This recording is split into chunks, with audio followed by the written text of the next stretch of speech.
Hello. What's up, guys?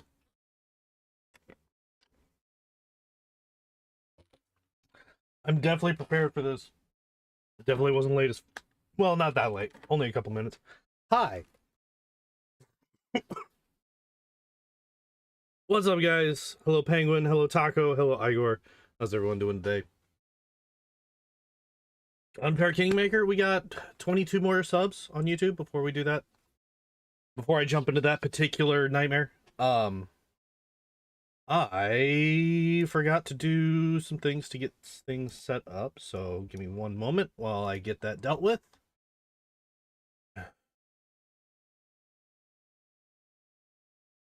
Download this one. All right. Oh shit.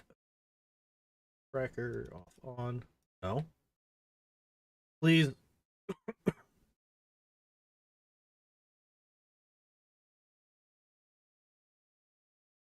Up to that. Okay, there we go. Hi, we did it. Hello, how are you doing? Excuse me.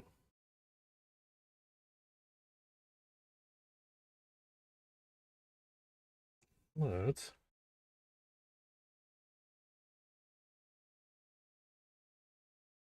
That's also not right.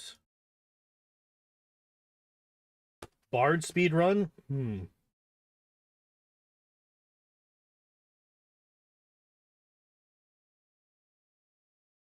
almost ready. Once my internet decides to actually catch up. And live. Get our background music going. What are you fucking caught on? Let's also get my headphones on. All right. There we go. We got there. We did it. But hi. Maybe sometime in the future, I will be doing a Kingmaker unfair speedrun. Yes. But that will not be today. Today we have another nightmare to get through. 297. Resize that. 3, 2, 1, go.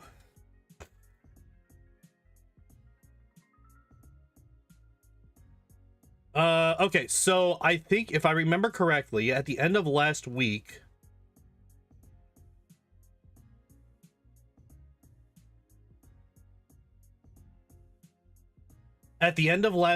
we realized that having 1 ether used for this, give me 10 poison stings, was... It was either 1 or 2, I can't remember. So we'll try with 1. See how this goes.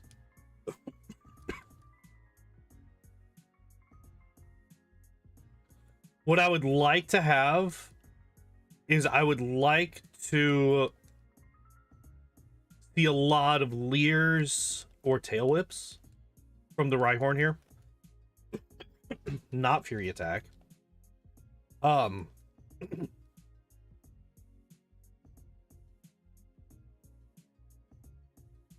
Because that would boost our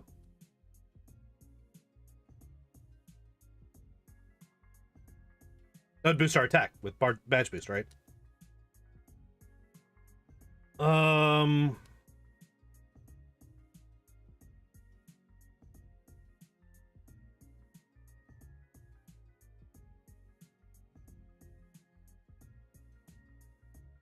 the... Okay. How do we do this? Because that obviously was not going to work. Oh, disconnect. Great. That's a good start.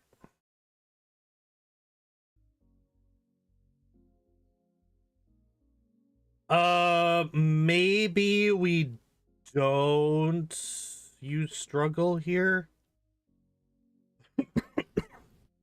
Let's see how...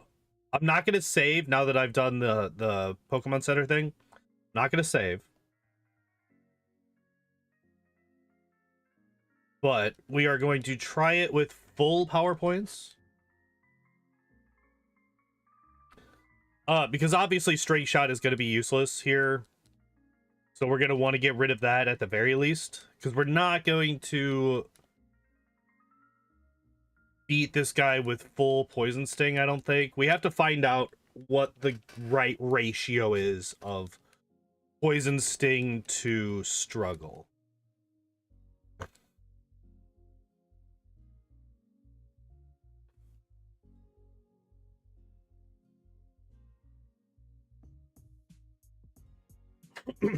Okay, we got through without getting growled or sand attacked. I don't know actually if that particular...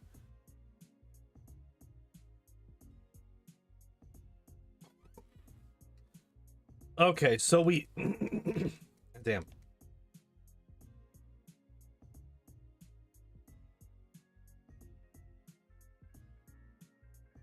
Good.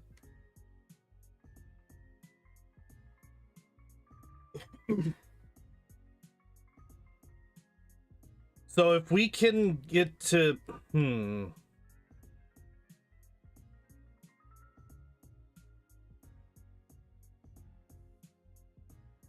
I wish I had paid more attention to how many times I had been tail whipped in that. I know I had gotten hit by at least 2, but that was late. By the Nidoqueen. Let's... I need you to get down, bud. Let's do some research, huh? Giovanni Gen 1.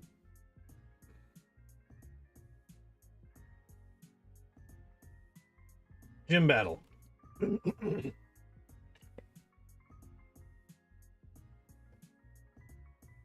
Okay, so his Rhyhorn does have Tail Whip.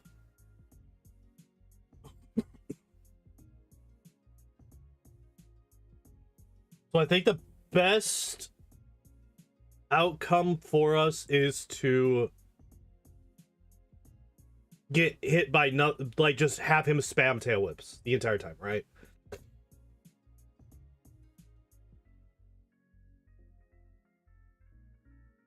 Tail Whips and Horn Drills, that's what we would want to see.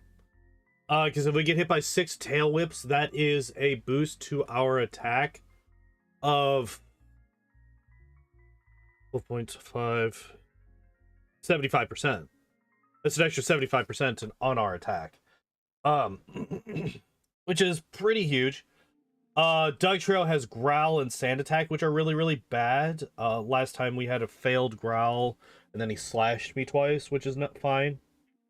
Because actually Slash would do nothing extra because of all of the Tail Whips, right? Because it's an auto crit, so it would ignore all of the Tail Whips.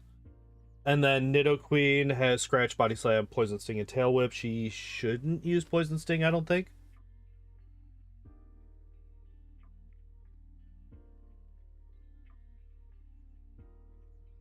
Shelby Cat, what are you meowing about? The scary thing with her is Body Slam, obviously, because she can paralyze us. Nidoking has Thrash, which is rough. And then the Rhydon has Stomp, which is the only damaging move that it has. Fucking hell. This is a... Everything except for his Dugtrio is quad resist. Or double resist, right? Ground Rock, Ground Poison for the Nidos, Ground Rock for the Rhydon and the Rhyhorn. Just Ground for the Dugtrio. Yeah, this is bad.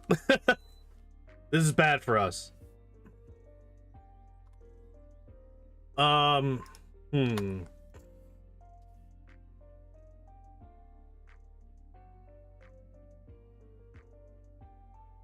Okay, so the thing is, I really don't want to use up my ethers.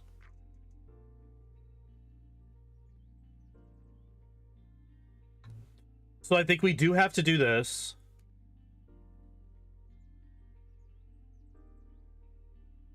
And I think what I want to do is I want to get down to 20. I think I'll save at 30. Or maybe I make a save state. Because at this point, we're just grinding. We're not really achieving anything extra, right? So I think the best thing for us to do, well, like we're not getting any stat experience, we're not getting any levels. Obviously, we're already level 100. So getting rid of our power points is just going to be a slow, tedious process. So I think what I'll do is I'll make a save state at 30 poison stings and 0 string shots. And then I will then drop it down to 20 and try 20 a few times with 20 poison stings.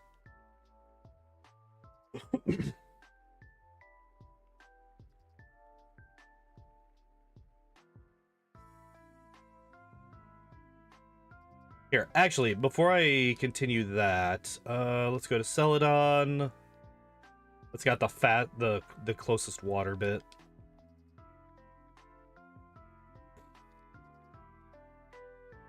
Well, I guess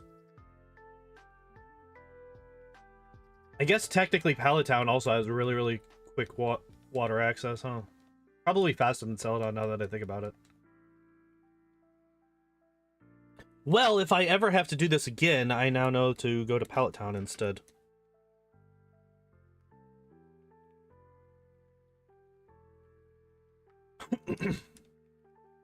God, I wish there was a move deleter.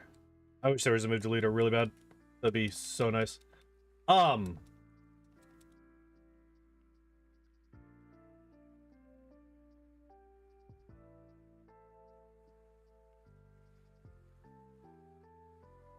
Please. 6-5. All right, almost there. Do I think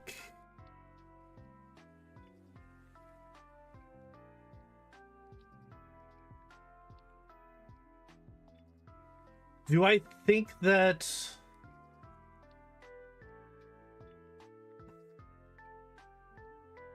I don't even know. Like I'm trying to think of different, like, the strategies are not a thing in this. Like the biggest strategy amount is the whole PowerPoint usage. How many PowerPoints do I want to keep on Weedle to maximize my chances of beating Giovanni? And I do think that it is either 30 or 20. We'll set this at 10 so that I know exactly which one this is. Move deleter and select button so the best quality of life added. Yes, I agree 100%. 100%. Being able to get rid of HMs from your Pokemon, like, even if you're not doing weird shit like this, just being able to get rid of HMs that you no longer want. Like, especially if you're a new Pokemon player and you don't know that HMs are permanent, you can't get rid of them.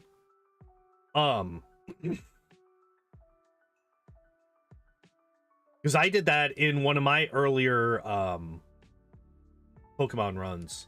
I taught Cut to somebody that was, like, really important to my team, not realizing that Cut was an HM.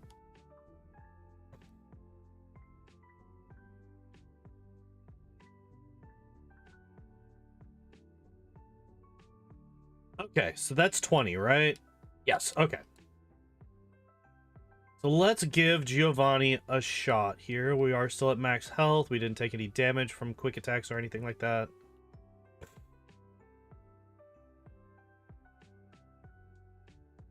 But yeah, like, teaching Flash or Cut to, like, a really important Pokemon to your team can, like, be legitimately damaging for the rest of the run, especially if it's, like, your starter, where you can't just get another one. Which, I mean, once breeding comes into play, that's less of a problem.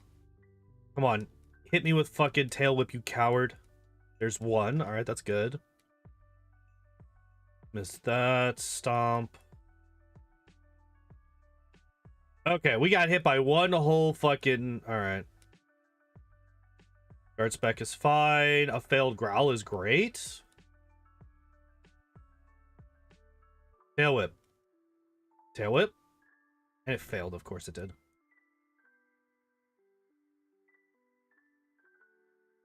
Alright, so we're at 2 Tail Whips now.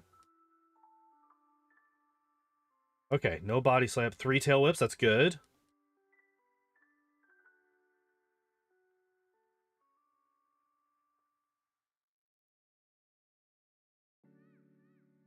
Yeah, and we're dead. Okay,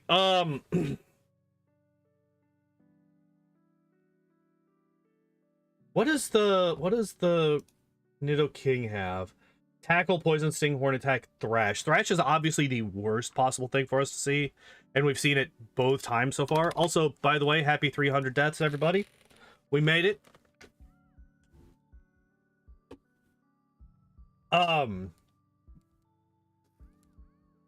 And also, seeing Stomp from the Rhydon is really unfortunate. What I would love to see is I would love to see Fisher and Horntrail. Like, oh, that's a good start. Okay, we got an early Poison and an early Tail Whip. Hopefully we get more Tail Whips. Come on.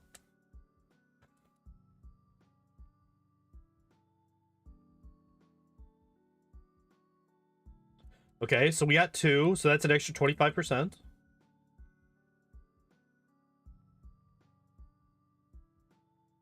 Okay, and we didn't take a hit from the... Okay, cool. Alright, no paralysis, and please hit me with... Okay, so that's 3, so we're back. Okay, 4, good.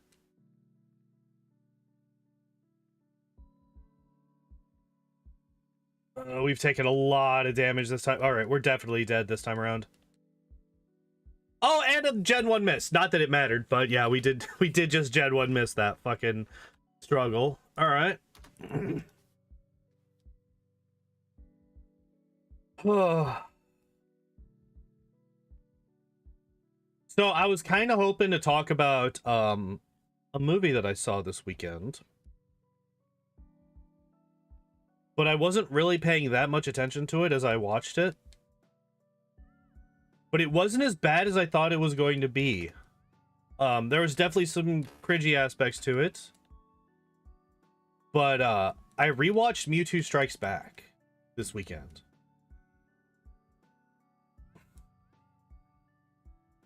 And the reason that I say that I thought that it was going to be like super cringe is like oh, we got paralyzed. That fucking sucks.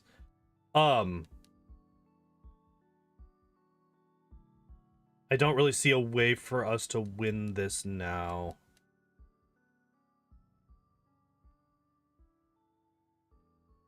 Yeah. Yep, that's kind of what I expected. Yeah, if we get paralyzed, we're fucked. Like, it's an old Pokemon anime. Like, Pokemon, not exactly known for the best writing on the planet. Especially older Pokemon. But it did make me think about something. Okay, so we got hit by 1 Tail Whip. I'm gonna try and keep track of the number of Tail Whips that I get while I talk about this. It did kind of remind me of a more recent topic of conversation in anime, and that is translation. Because I remember, even as a kid, hearing that they had changed... Fuck me. We got hit by a sand attack. That they had changed some of the lines in that movie because they didn't like the message that it was originally spouting. And what those lines are is from Mew. They changed some of Mew's lines, which Mew doesn't actually speak in the game, in the movie. It does its cutesy little Mew noises, and then Meowth translates, right? Well, in the original Japanese, you know, because like the whole Mewtwo's whole thing in that movie, if you don't know, this is kind of knowledge that's necessary, I think, for this particular conversation. Mewtwo's whole thing is he's a clone. and he just kind of fixates on the fact that he's a clone and tries to figure out what is his purpose, why is he there, you know, what is the meaning of his life, you know, some deep fucking questions. But he ends up fixating on the clone aspect. Am I just a copy? Do I not have any like qualities of my own? What is all of this? Yada yada.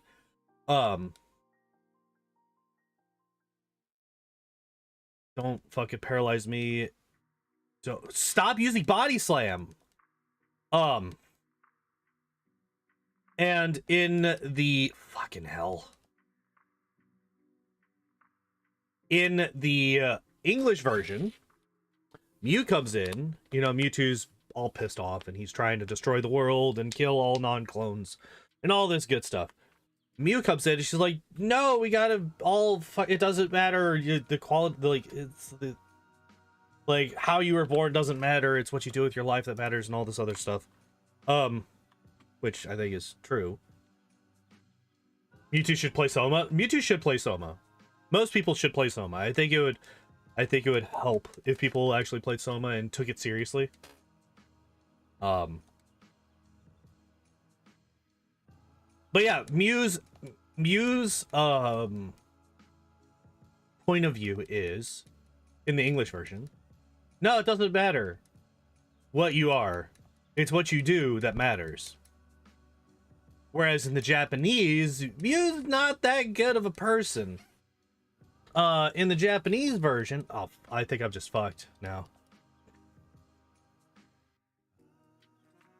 In the Japanese version, Mew is very much a natural supremacist, kinda. Like, has kind of the opposite viewpoint of Mewtwo, which makes a little bit more sense narrative-wise. But Mew is basically saying, you guys are unnatural and should be destroyed. It's kind of, Jesus fucking Christ, I got hit with paralysis and I got sand attacked. Alright, fuck me that attempt.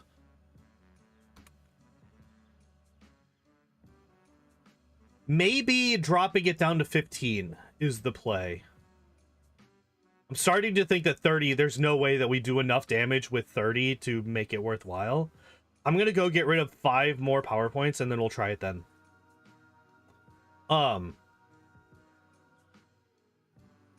So yeah, Mew's stance in the original version is that Mewtwo and the rest of the clones should be destroyed because they're unnatural.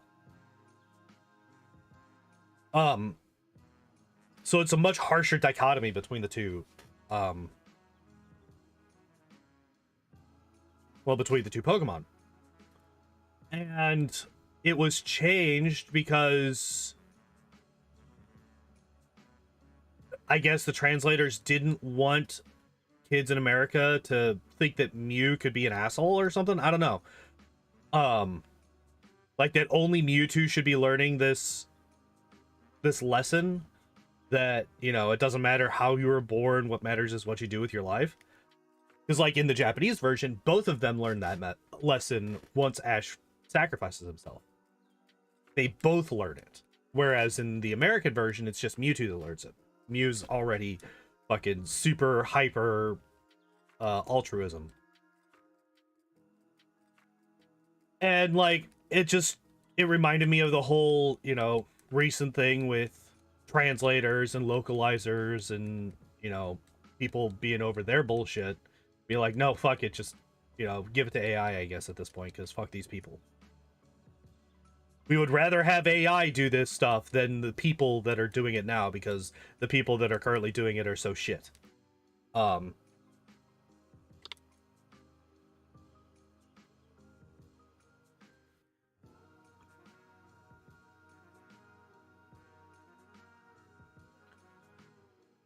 wonder...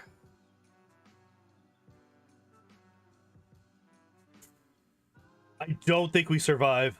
Nope. Fucking hell. Man, we got so close.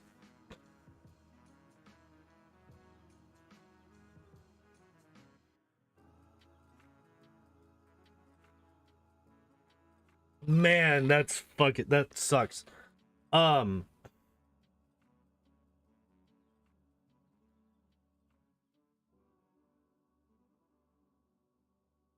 Okay, I actually want to rewatch that particular fight real quick. 'Cause I want to see. First, I want to see how many tail whips we got. So we got 1 right off the bat, 2 right off the bat. Then a stomp, and a stomp. 3, 4. Because I realized we were doing a lot of extra damage to the we were doing half health to the Dugtrio. So yeah, that's 4. So I don't think we can get to being able to one-shot the Dugtrio, unfortunately, even if we get all 6 tail whips. We got 5 tail whips and a scratch. So we were working off of 5 tail whips, and then the Nidoking didn't get anything.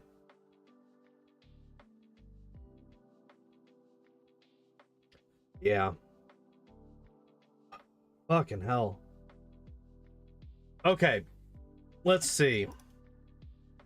Did I calculate how many DV calculator? Gimme. Alright, Rhyhorn. Okay. Let's do this. How's the pain train tonight? We're dying a lot. Here, I'm actually gonna pause the timer while we do some maths. All right, so Rhyhorn, level 45.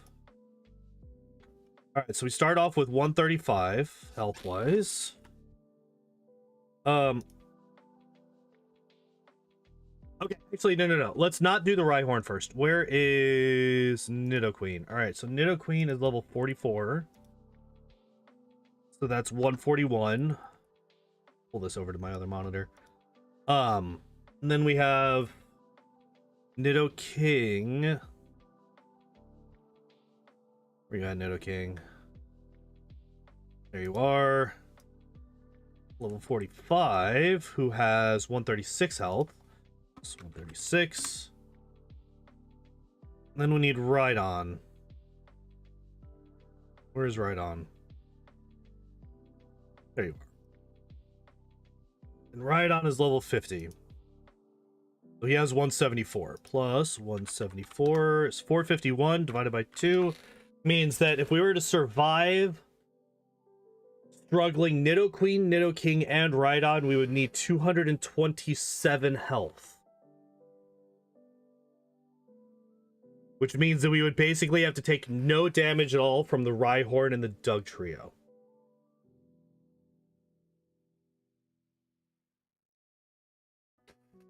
Which, if we get good luck, we can potentially get there. All right, so here, let's pull this in. So we need 227 because this is going to be rounded up to 226 recoil damage, right? So we need 227 health, and that's ignoring any damage that we take from them, right? So we can potentially one-shot the Nidoking. I mean, if we get a crit, we can also one-shot the Nidoqueen, I think. Well, so if we crit, we definitely one-shot the Nidoking. I don't think we one-shot the Nidoqueen even with a crit. And then the Rhydon is, at best, a 2-hit KO. Right? If we crit everything, if we crit both times, we can 2-shot it. Now, the Rhydon only has a 1 in 4 chance to go for a move that damages us. Unfortunately, the Nidoking is guaranteed to damage us if it attacks, and it's very likely to go for Thrash, which is, I think Thrash in and of itself is going to do enough damage to make struggle impossible. Am I going to have to do a cop-out and use heals in battle to finish this run? I don't know if if I were to use items in battle, it wouldn't be heals. If I were to use items in battle, it would be X items. I would use things like X speed and X attack. That's what I would try. And I probably will have to, yes. I I don't expect it to be possible to beat Agatha. I just don't think it's possible. And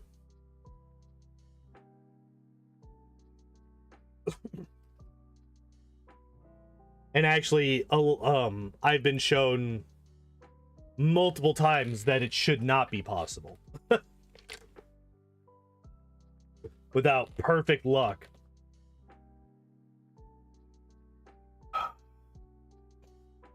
So what do I actually want to see here? Obviously 6 tail whips from the Rhyhorn would be ideal.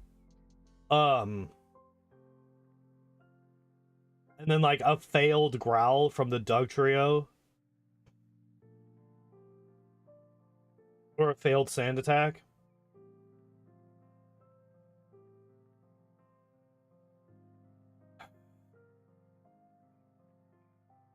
And then tail whips again from the Nidoqueen.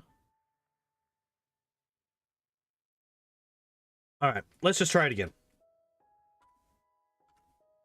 Let's try it again. Hey, Debuff, what's up, my dude?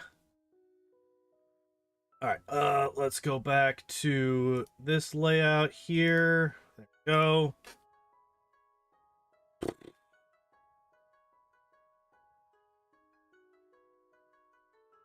Alright, hit me with Tail Whip. Hit me with Tail Whip 6 times. Let's go. Come on. Not Fury Attack. I would like for you to actually hit the Tail Whips, please. Alright, so this is obviously... Well, we're already below the health threshold that we need to be at. We're already at below the minimum health threshold, and we didn't get hit by a single tail whip. So we have no boosts to our attack. So yeah, we lose this fight. We mathematically cannot win that fight. So the good thing is, now that I have that number, now that I know that I need 227 going into the Nidoqueen, anytime I get below that amount, if I don't have a very good reason, like I have a lot of extra poison stings or something that might make up for it, I just reset. So that'll actually save us some time and some heartache. Okay, so that's what, like 2, I think? Yeah, so that's 3 badge boosts. And there's that's death. All right. Also, if we get hit by Growl, we're dead.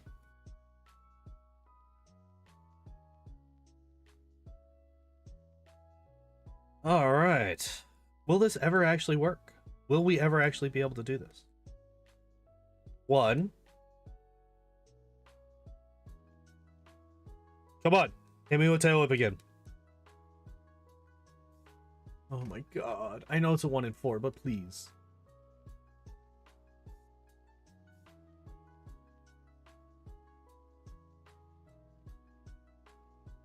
Well, we are now below the threshold. And we do not have... Alright, that's death. So I think most of these are going to die at the Rhyhorn now.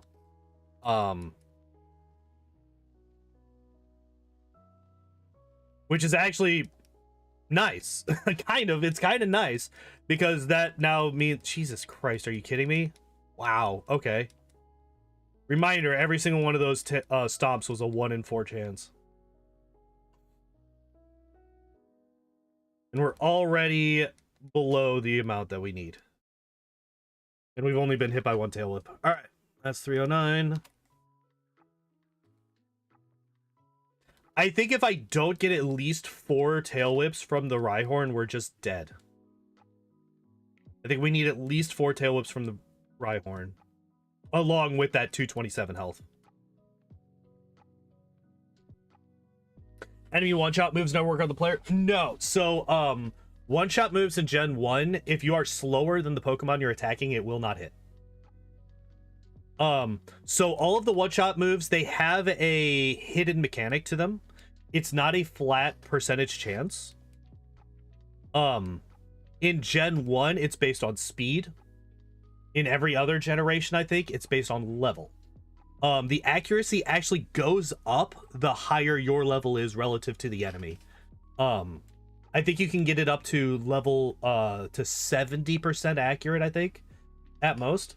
But obviously, if you're that much higher level than your enemy, you're not going to need a one-shot move to kill them. So there's not really any point. So, oh, we didn't get hit by any. I think we got hit by one tail whip. And then we got hit by growl. All right, so we're dead. That's death. Yeah, since we are faster than these Pokemon, they will never land their one-shot moves.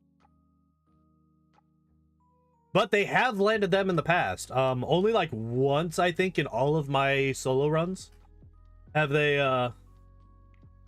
ever actually landed a one-shot move, and it was the Rhydon. The Rhydon here actually managed to land a one-shot move. I think it was on obviously it was on one of the slower Pokemon. I can't remember which one it was though.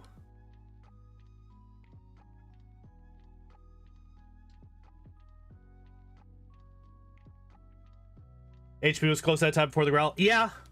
The problem was we hadn't gotten any tail whips.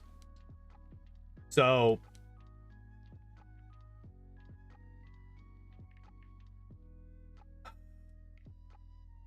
yeah, see, I think we got hit by 2, I think there.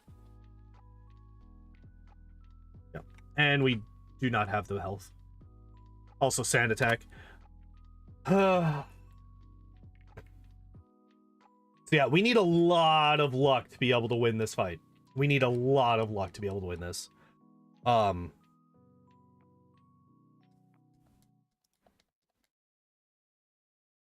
Yeah, we literally need... Like I said, I think minimum 4 tail whips from the Rhyhorn. That's 3. That would have been 4, but he missed. What the hell?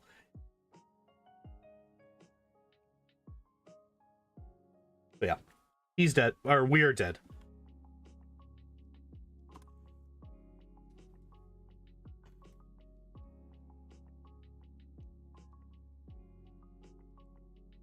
Oh, okay.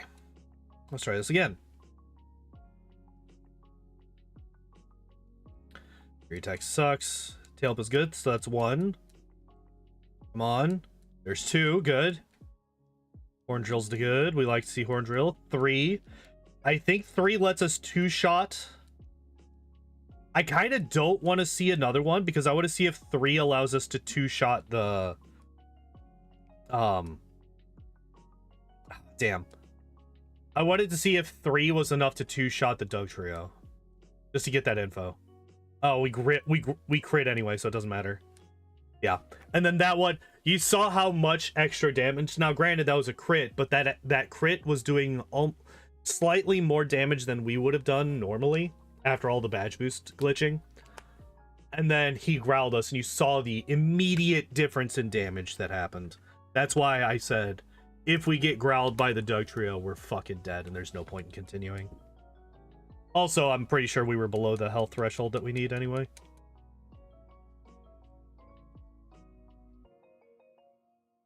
I do think that 15 is right there in line with what we need.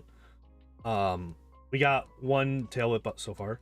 So I am actually really happy with the 15 poison stings that we got. I think that this is correct. There's 2. Come on. Damn it.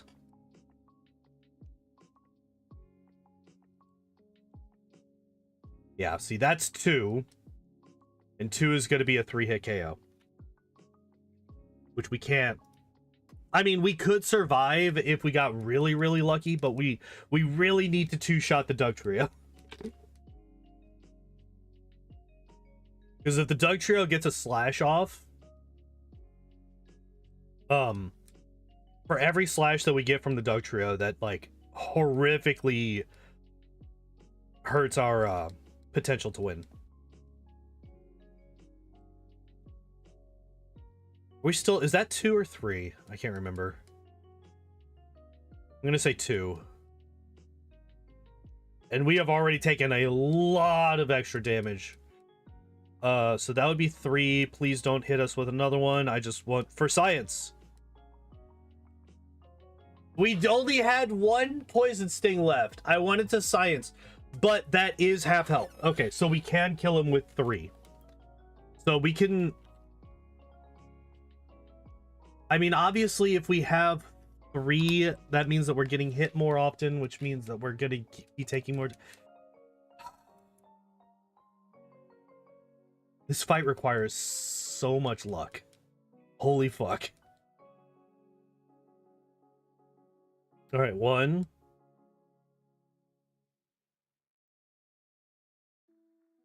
Come on. Come on. No stops, you fuck. Yeah. All right, we're dead. Like, I could... You can argue that there are reasons to continue if I'm at, like, 220. Especially if I have a couple of poison stings extra, because, like, I poison him early, or I get a bunch of crits or something like that. But if I'm at 188, there's no way I'm making up that health deficit. Like, even 218, yeah, that's death. Yeah, even 218, I'm like, I don't know about that. And like all of this, here's the thing. Even through all of this, we would also need the Rhydon to never attack us. Like, that's how much luck is required for this particular fight. We need all of this, everything that I'm hoping for here, all of the tail whips, which I haven't gotten any, by the way, in this particular fight. Oh, we almost had 1. Look at that. Like the 3 to 4 tail whips, the 227 health threshold, not being hit by growl or sand attack, running out of poison stings on time. Like, the ideal poison sting, the ideal last poison sting is the one that kills the Dugtrio. That's what we want. That way I can immediately start using struggle against the oh, there's sand attack.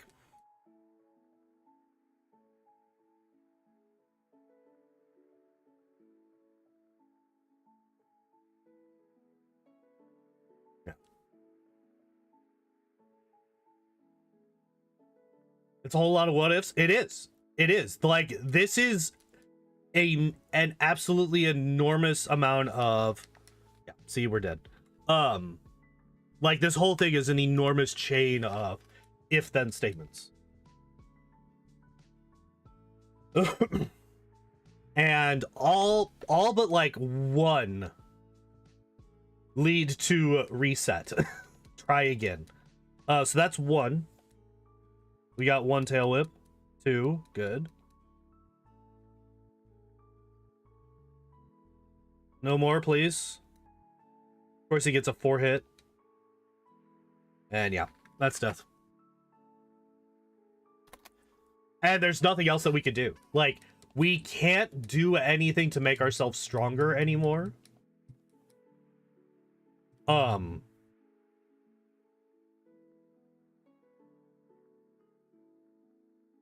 It's actually, like, super early. I would rather not have gotten the poison off that easily.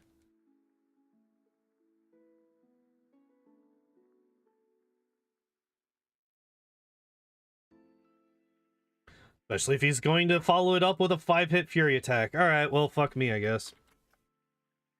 I'm just gonna reset on that. Because I hadn't gotten hit by a single tail whip.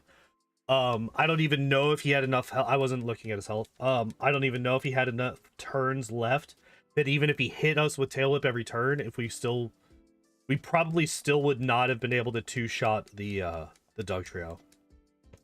Alright, so there's 1.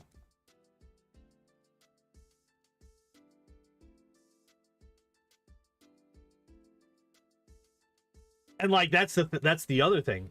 Every one of these tail whips that we really want to see, that means that we are more likely to not hit that health threshold, or not be at that health threshold, right?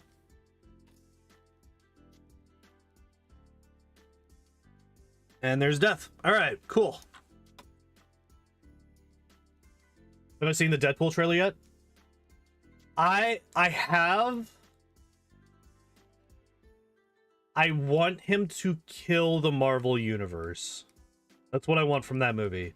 I want the Deadpool kills the Marvel Universe storyline. Was that another 5-hit Fury attack? Eat my asshole. Jesus. God. Alright, I was not paying attention to how many times I got hit. Oh, like once. Alright, we got one tail whip off of that. We're fucking dead. But yeah, I am cautious. I wouldn't even say cautiously optimistic. I'm just cautious. I don't trust Marvel to not fucking get in there with their sticky little fingers and fuck it all up. I think Ryan Reynolds would fight like hell for that to not happen. But I don't know. It's got me worried.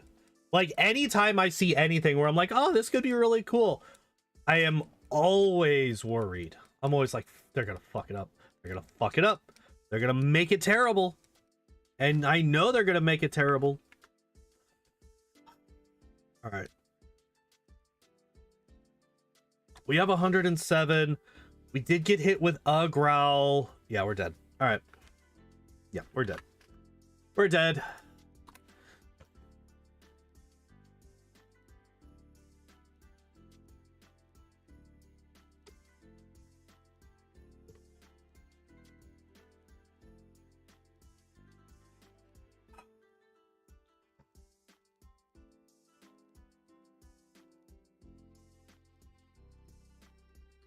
Already been pushing back on things. They wanted to put She-Hulk in it? Fuck that. Like, I understand, like, from the very basic side of things, I can understand why they would, like, I mean, if they hadn't fucked up She-Hulk so badly, I'd be like, hell yeah, I think She-Hulk and Deadpool could work really well together. However, yeah, we're dead. Double sand attack, we're fucked. Like, yeah, in an ideal scenario, I could see She-Hulk and Deadpool fucking killing it together in a movie. However, that's assuming a well-made She-Hulk, which, not exactly something that we got.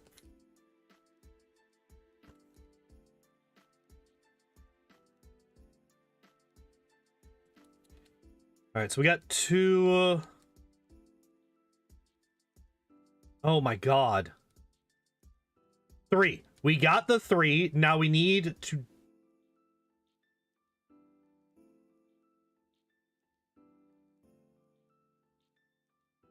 Oh, we got 4 poison stings left. Fuck me.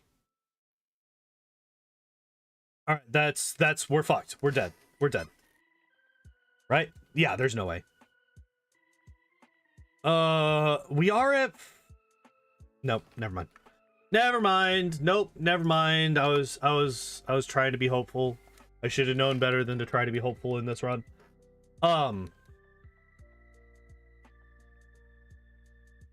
Yeah, I just and like they got the TVA in it, which is such a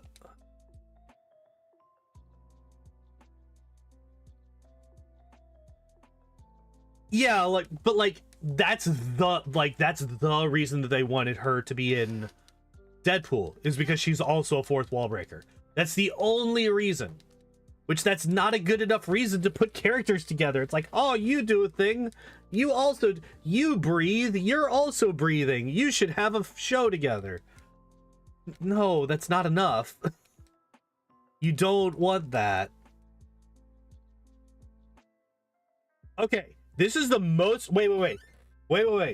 I don't know how many tail whips we've had, but this is by a large margin the most health that we've had going into Nidoking.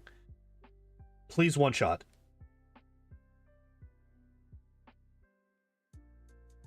I don't know if we have enough health. Don't stomp me. Don't stomp me. No, we don't have enough health. Fuck! Look at how close!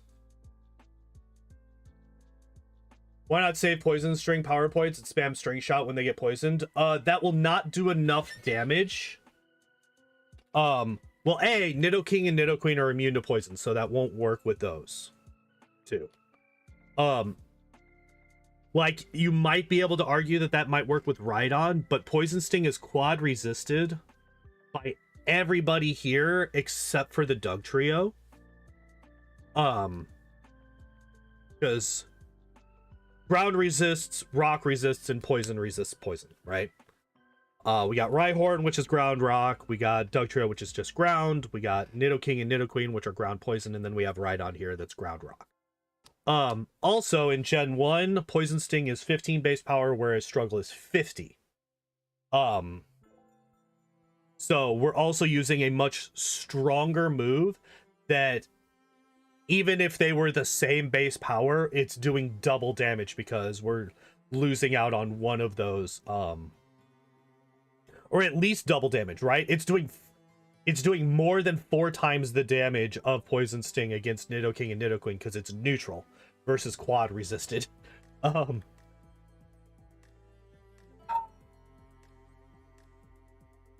Man, that was close. Oh, that was like almost ideal. And that was what? We had 143 health going into... Okay, here, let's do a thing. 174. Oops. Where you at?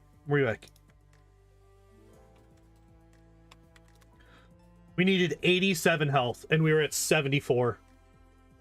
We needed another 13 health, and we would have been able to win that fight. Or 14, because we were going to take 87 recoil damage. So we needed 88 health. So we needed 14 extra health than we had. Going into the Rhydon. Here, let's actually have 3 separate... Okay, so... Rhydon 80... Wait, what was it? 88? Yeah, 88. Nidoking is how much? Nidoking, calculate.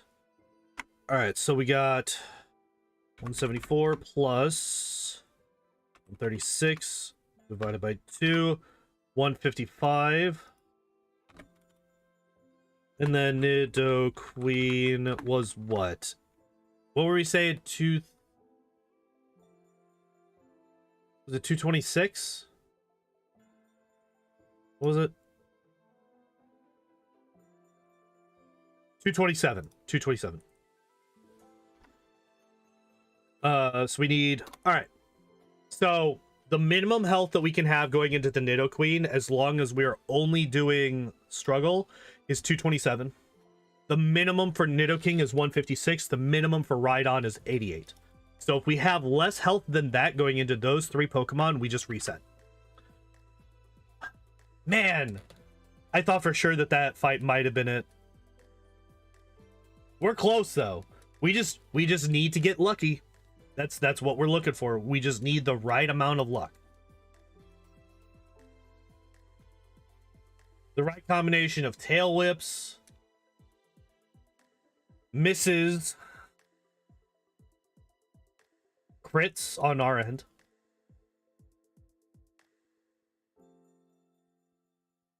Yeah, see, we're already well below the minimum for Nidoqueen.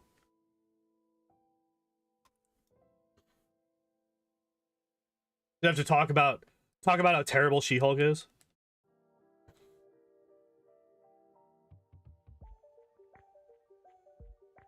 But guys, she gets catcalled. Therefore, she's better at dealing with her anger than Bruce Banner is. That's how that works, right? Absolute clown of a person. Jesus. I can't believe that they thought that that character was going to go over well. Actually, I can't even say that because they didn't think that that character was going to go over well. That's the whole basis of her show. The entire basis of her show is that she's a terrible fucking character, and they knew that everybody was going to hate her, so they made the haters of their show the villains of their show instead of just making a good fucking show. Hate it. I hate it. The fact that that exists is such a fucking embarrassment to the human race. 1, 2, 3 tail whips. Let's go. Come on. Give me 3 more. Give me 1 more. Okay, there's 4. This guarantees a 2-shot on the Doug Trio. And we got the guard spec. All right, good. And we have 242 health. That's 5. Okay. We should one-shot the Nidoking. Wait. The crit didn't help. Don't do anything. We fucking did it! Holy fuck! We fucking did it! Oh my god. Okay, that actually did not take nearly as long. Holy shit. I was like, please, every single time that I fucking didn't kill the fucking Rhydon, I was like, please don't stop me. Please don't stop me. It's a 1 in 4, but my god, I don't want to see this. Oh yeah, save ASAP. Yes, 100%. Yes, good. Yep, we're gonna save. Yep, we're gonna make sure that we save. And we are saved. Also, file, save state fucking number 1. Oh,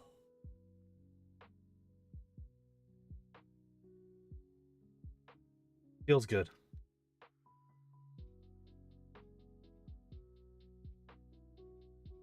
Okay.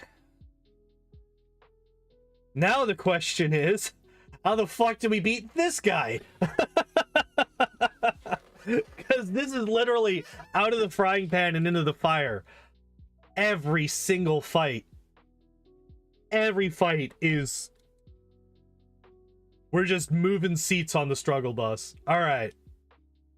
Holy shit.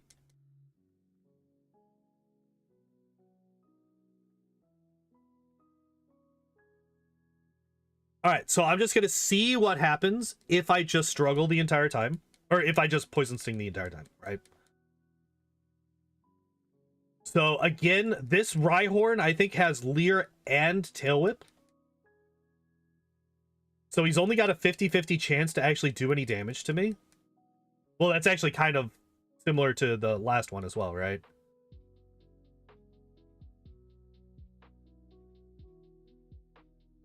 Okay. Yeah, I don't know if we need it. I don't know. The crit might have mattered there. But the problem is that despite that, we still have a Blastoise to deal with even after the Alakazam. But that fight actually went a lot better than I thought it was going to.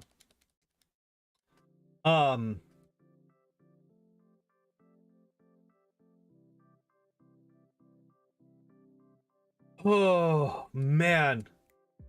Favorite Kingmaker companion? I would say that my favorite Kingmaker companion, if we're going off of strictly like power gamey mechanics wise, I would probably say either a Kunai or Octavia. If we're going off of how much I like the character's personality, I would probably say Octavia. Or, I hate Valerie. Harem, I'm not a huge fan of. Like the Tieflings. I don't mind the Tieflings. Another critical hit. God damn it, Alakazam, I want some information. I already know that you one-shot me with a critical hit. I don't need you to tell me this again. Jubilost? Jubilost rubbed me the wrong way right off the bat, and it's really hard for me to get past that first impression. Harem and Amiri? I kind of like Amiri. Like, okay, so the way that I look at it, it's like, who would I like to hang out with? Like, that's kind of how I'm looking at this. Like, who would I like to just fucking go and get dinner with? You know, just chat. And I think if we're going by that metric, it would be the not evil tiefling. I can't remember the names of the tieflings. I know it's Canera and Kalika, but I can't remember which is which.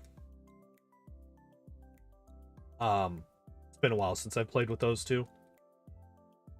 But yeah, I think out of all of the ones that like I wouldn't mind just chilling with,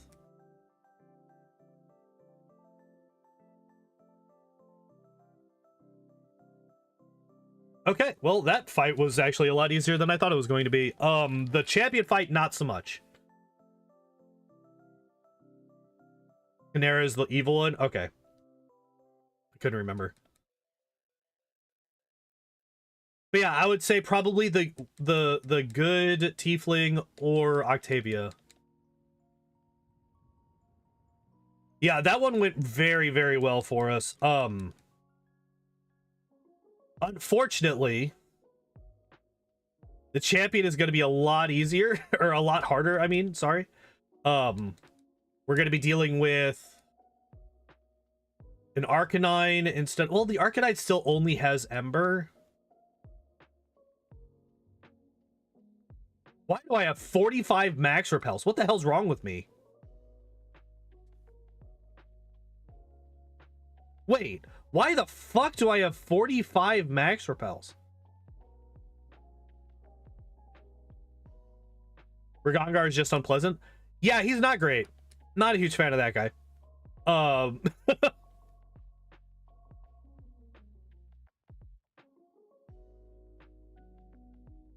Jubilost is pretty damn full of himself at first. It's really hard to get past that particular... Oh, we don't even need that, actually.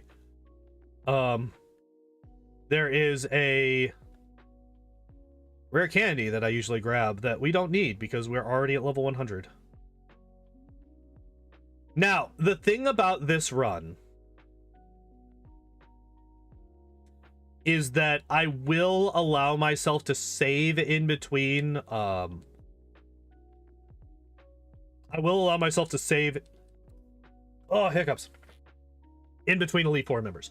Normally, that's not something that I allow, but because of just how insanely difficult this run is just in general, it doesn't need the added difficulty of not saving between the Elite Four members. But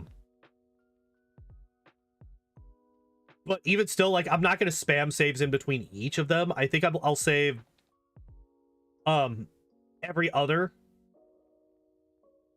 So, like, I won't save before Bruno or Lance. I will save before Lorelei, obviously, Agatha, and the champion.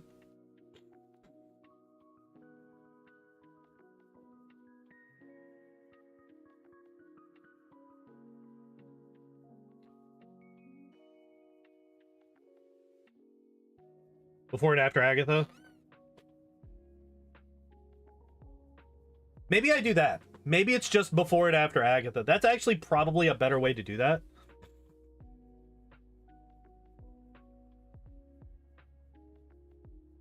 Like a Cocoon, mostly because he just says stuff as it is. Miri is a barb, and that's automatically a plus because I'm also an idiot that likes hitting things. Fair enough. Um, so things that we need to do. First off, again, we need to go and get rid of our string shots because we're not going to be needing those.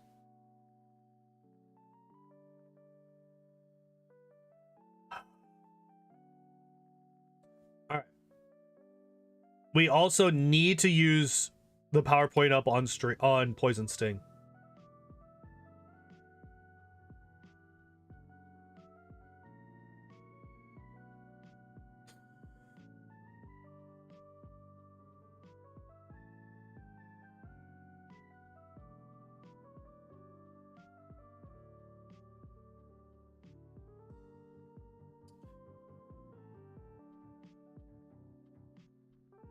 Man.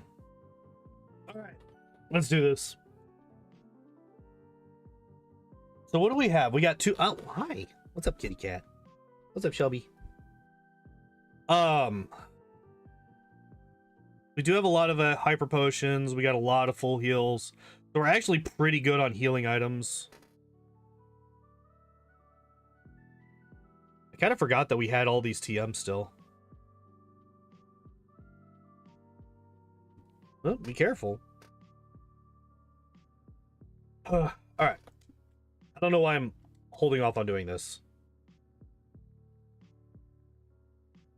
Weedle. Man. Beating Giovanni there was like one of the best feeling things I've had doing one of these runs.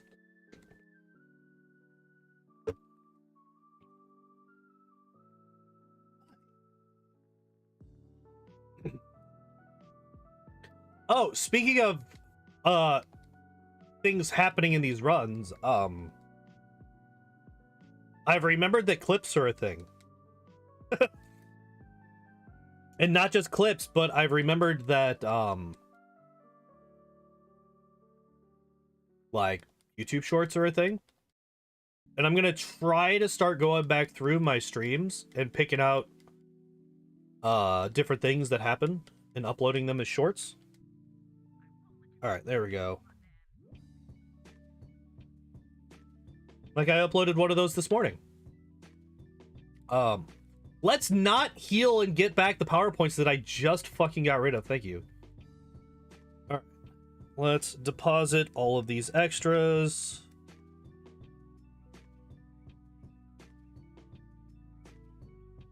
Pokemon falling into the void. Yep.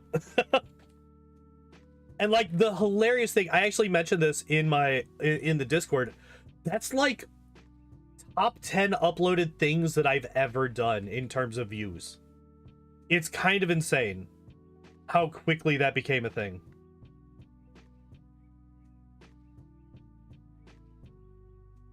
Okay, here's what we're gonna do. I'm actually going to withdraw Pidgey again real quick. We're gonna fly to Celadon. Just because I want to make sure that this is a possibility going in. I don't remember which floor it's on. You have them? No. It's not you either. Yeah, you're the TM person. You don't have them, so it's this guy here. Alright, yeah, here we go. What's the thing at the bottom left? That is our tracker for how many of the Gen 1 Pokemon we have finished one of these solo runs with. The different colors obviously all mean different things. White is, also, welcome in, Fishiest.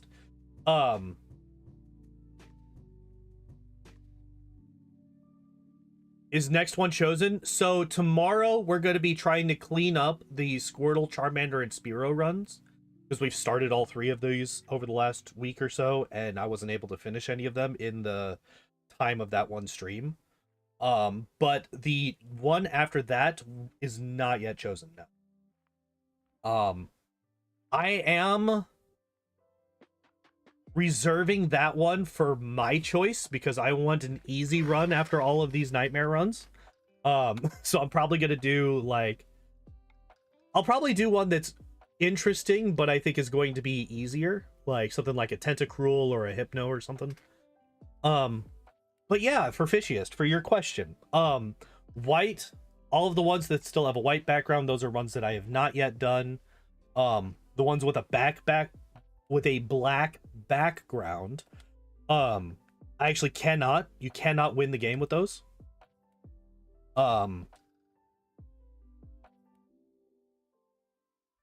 They do not have any way to damage ghost type Pokemon.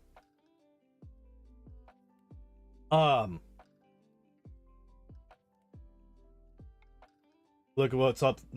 I mean, there's still a lot of ones that are going to be really rough. Like Machop, I think, is going to be really difficult. Onyx is going to be hard. Geodude is going to be really difficult. Yeah, I think just X speed and X attack is all I needed. Yeah, I just want to make sure that I have those just in case I do end up pulling the plug on the whole no items in the thing. Good stats for cost. It's gonna be his moveset though. The Chop's moveset is gonna be trash. I already know it. Oh yeah, so black can't win because they don't have a way to deal with ghost type Pokemon. Red is the only Pokemon that I've done so far that I have lost the run to. We have not I plan to try Ditto again, but as of right now, it's the only one that we've failed the run as. Green are runs. Did I heal? Am I stupid? I am a stupid. God damn it. All right, it's fine. It's fine. It's fine. It's fine. This just gives me more time to explain the stuff. Always the moveset. Let's save stay coverage for free. Yeah, you're right. So yeah, green are Pokemon that I have finished a run of, but I don't have a VOD for that run. So green, we plan to redo at some point. And then gold are Pokemon that I have finished the run, and there is a VOD of that run up on YouTube. That is what those mean. 15 minutes later, I finally got it all explained. But the goal is to have every Pokemon that's not one of the 4 black Pokemon to be golden at some point. To have a run up with a VOD on the YouTube channel completed. Weedle here is going to be one of the most difficult. One of the only ones that may actually be impossible. Those green are kind of cool though. Yeah. The only like really the one that I'm really not looking forward to that's green right now is Scyther. Scyther has a very specific issue. I almost did it again. Scyther is a very specific issue in that he doesn't learn anything that's not a normal type damaging move. So to get past, so you can actually hard lock Scyther. You can actually get Scyther to the point where you cannot progress in the game. J-Rose is actually the person who inspired me to do these runs. I've seen all of his, yeah. Yeah, I was watching his. That's why a lot of my rules are very similar to his. Not quite. There are a couple of main differences. I always choose the same starter. For my rival, he's always the Blastoise. Whereas J-Rose tries to do the most difficult starter for the Pokemon that he's running. And I also have a run where I have a rule where I need to fight every gym trainer before I fight the leader. My runs are mainly to try to reduce as much of the variables as possible. So Scyther, the fun thing about Scyther and the reason that you can hard lock is if you sell Bide, the TM that you get from Brock, you can't actually get past Lavender Tower.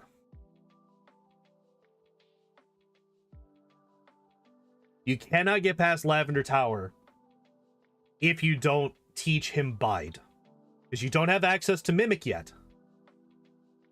And Bide and Mimic are the only moves that he learns that allow you to damage Ghost-type Pokemon. Bide can damage Ghost types, yes. Bide bypasses type resistance. Any set damage move does in Gen 1. So if he learned, oh fuck me.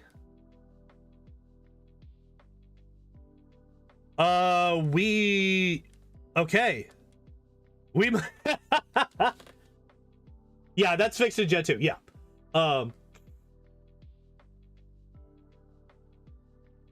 But they also fixed, fucking Christ. Yeah, he's gonna spam. So, good thing about Dugong. Dugong cannot damage me. Bad thing about Dugong. Dugong will always use rest, so we literally can't. Alright, we're just gonna burn through all of our fucking... Gen 1 is a perfect game with no glitches. Uh-huh.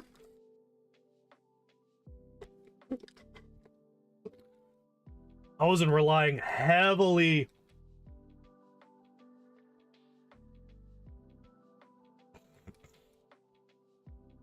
Yeah, I wasn't relying heavily on the badge boost glitch to get past Giovanni. Nope, not even a little bit.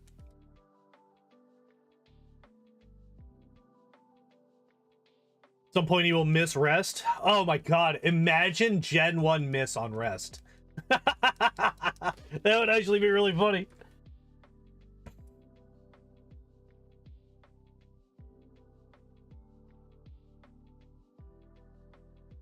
So, do we have enough health?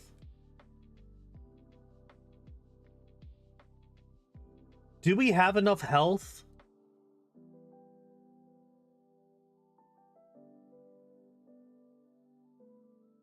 Oh, god damn it. We were playing so hard for that last fucking poison instinct kill.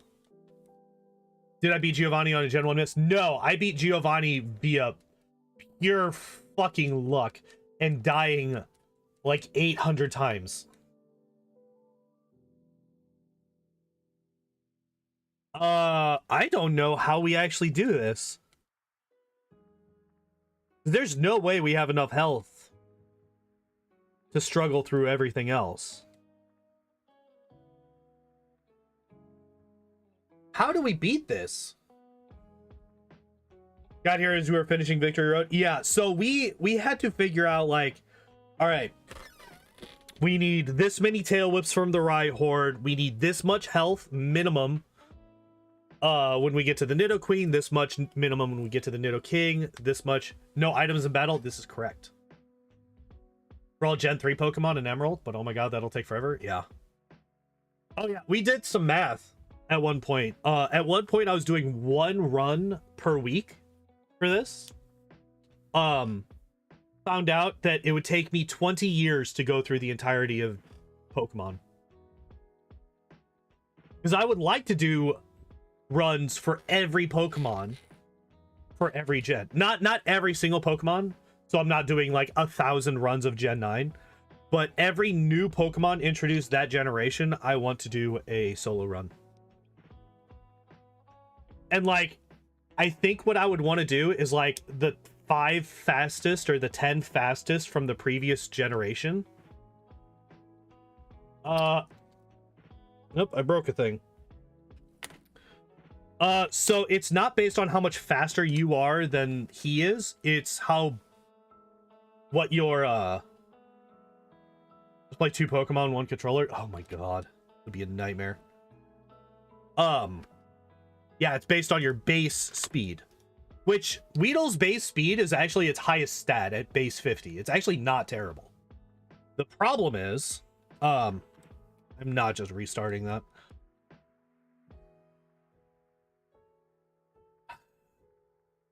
Like, we saw that it is possible to crit enough times to be able to potentially kill the Dugong with Poison Sting.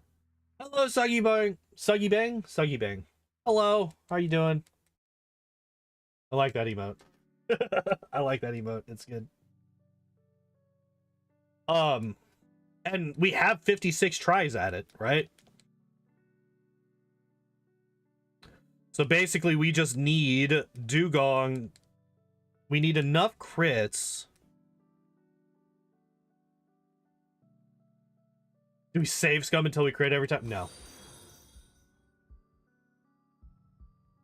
Yo, thank you for the follow.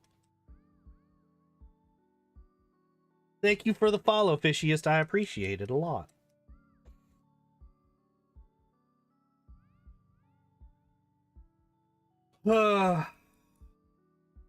Yeah. Yeah, this one, it's been a thing. 2 crits does it? I don't know.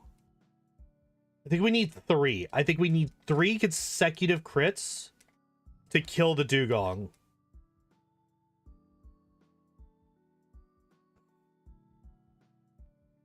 And we need them to start, like, now. I gotcha.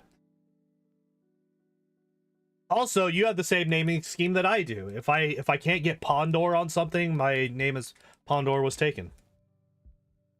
So I also appreciate the naming scheme. But yeah, Weedle only is it's a rough one. But it has definitely resulted in some of the highest highs that I've... Oh shit, we did it. Oh, we did it because we got to... I wasn't paying attention, did not realize that we got to struggle. But yeah, Weedle has definitely resulted in some of the highest highs in Pokemon in any of these runs. Basically every single time that I beat Giovanni. And also when I beat Blaine. Fishiest. Yeah. I could try to do like variations on Pondor, but I think just going with Pondor and Pondor was taken is like the most consistent. That way I don't have to worry about like having 18, like especially since I'm actually doing the streaming thing and I'm trying to like build a brand. Like you want to have as few variations on your brand's name as you can possibly get.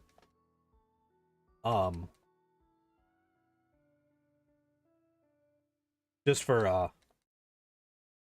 consistency and ease of searches and all that good stuff.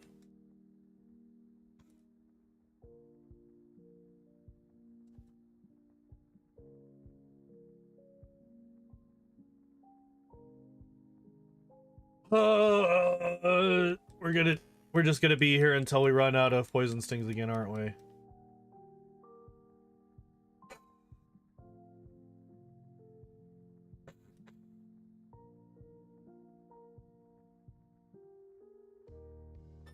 How the fuck do we...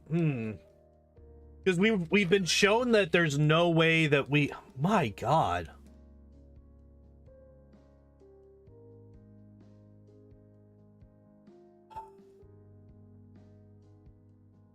Stream is lagging. Oh, it is. Why? Why is it lagging? What is happening? Like, what the hell just happened? Why did that... What the fuck? Wait. Why did that just happen to my display?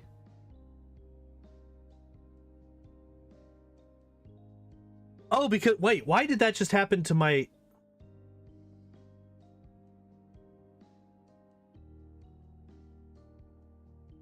What the fuck?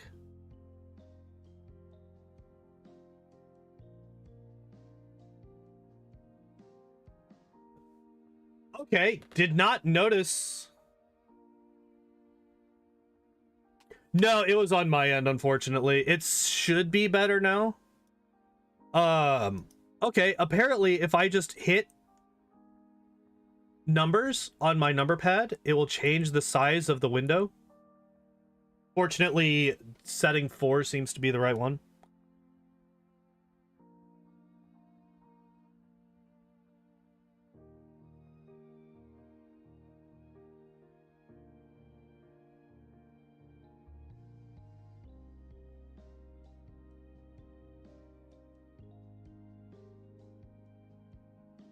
How do we...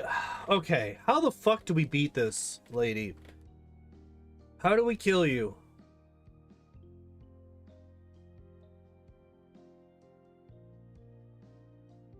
Like, an easy way to do it is she is somebody that we could very easily set up X attacks on.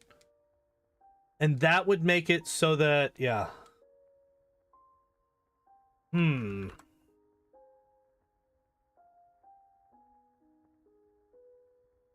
Like, if we were to set up, like, 2x attacks, we'd be able to win very easily. Or at least we'd be able to get past the, No, I'd be... I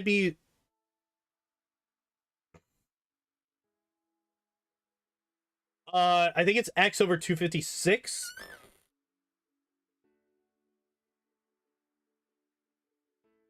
Or something like that. But yes. Yeah, it's calculated based on your Pokemon's base speed. Not their current speed, their base speed for their species. So for Weedle, it would be 50 over whatever the actual number is, 256 or 512. Unless it's a high crit chance move like a Slash, where it's X over 65.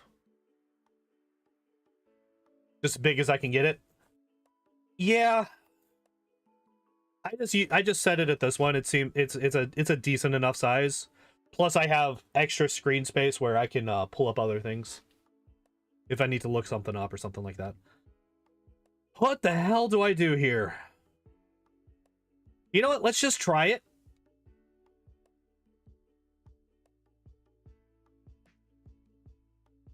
I'm curious. So I'm gonna reset, but I'm just really curious how this would work. All right, so 2x attacks.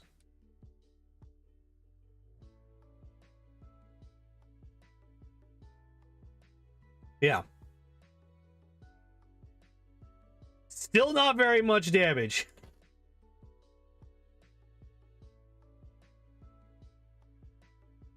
On the cloister, at least.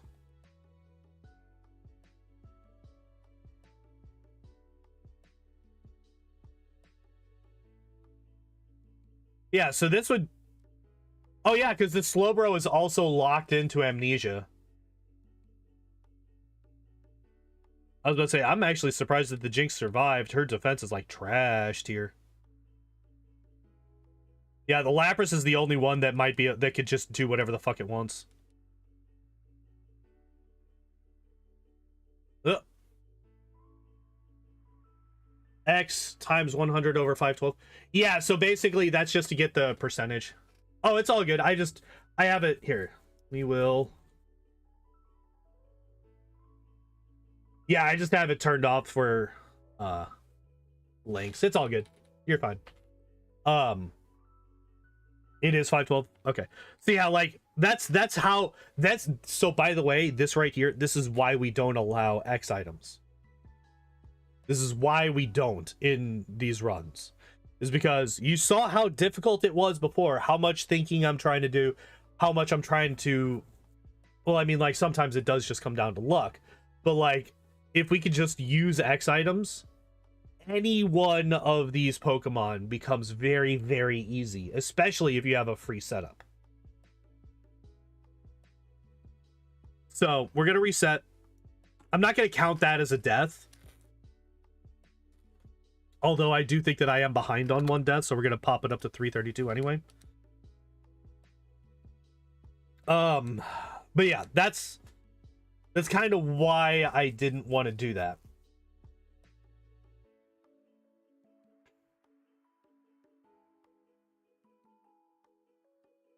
Yeah, the times 100 is just to make it a even number instead of a decimal. But yeah, it's basically just the percentage.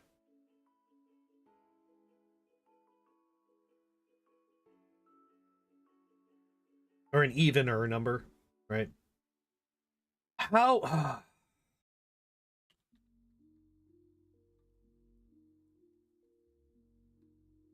do we do this?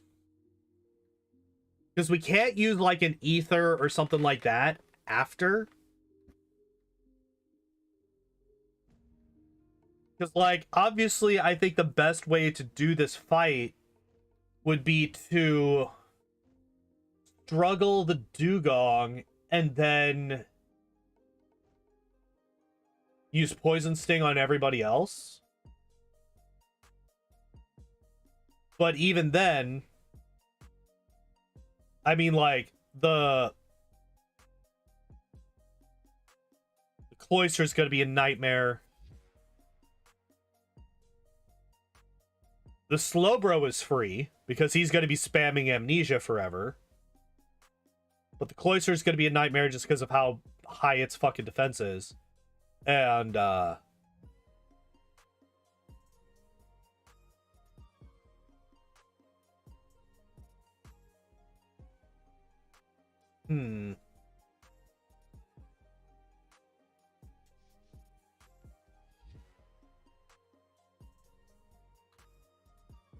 Yeah, okay, so let's just run in.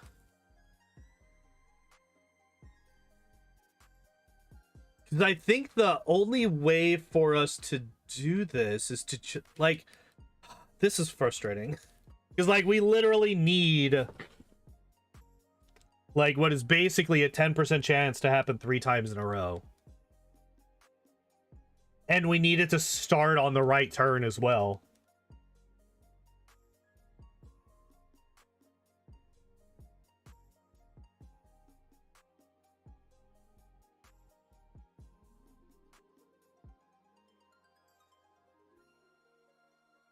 I don't know. Maybe we do only need 2 crits? Do we only need 2 crits?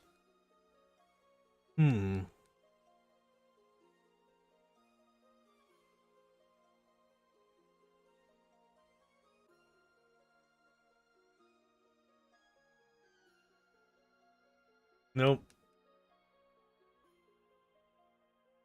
I think if we get a high roll and we get 2 crits, I think we can manage it that way.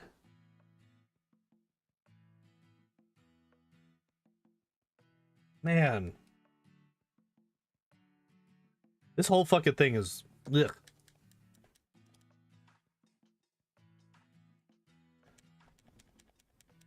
Own. Need a 10% 4 times.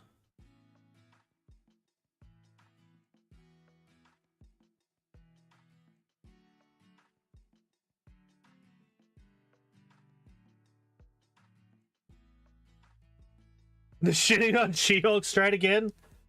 Oh god, I don't like... That's the thing. I don't remember enough about She-Hulk to talk about it more than I really already have.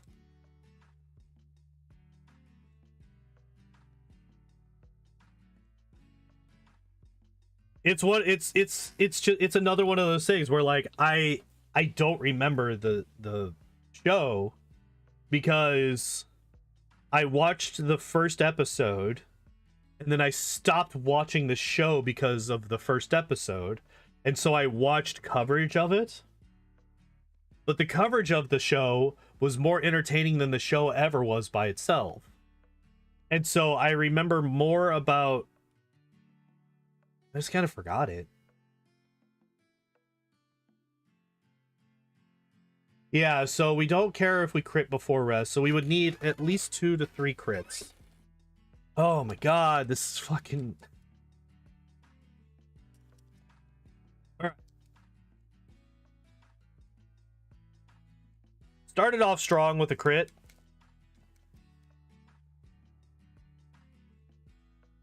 Come on. Imagine if rest didn't get rid of poison. That'd be really nice.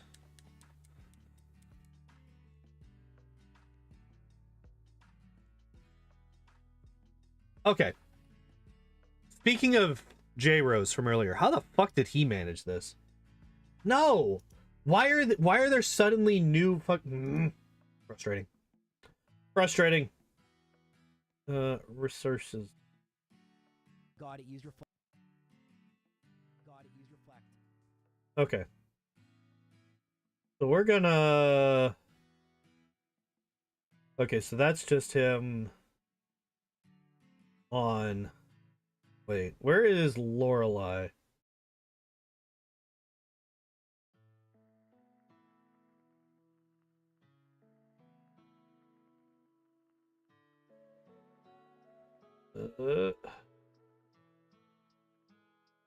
Aha! There's Lorelei. Okay. So how did he manage Lorelei?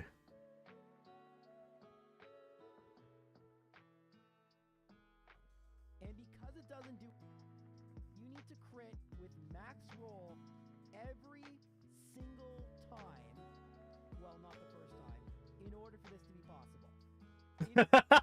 So yeah. Oh shit. We're 10 to 15 minutes. The game was switched to a different Zelda game and they tried to do them all. Oh yeah, I've seen that before. Yeah, he didn't finish his Weedle run. He didn't finish his Weedle run. I think it died to Agatha. But yeah, okay, so his strat is literally just pray for crit. Okay, so now the good thing about our Weedle is despite the fact that we had 2 of the 3.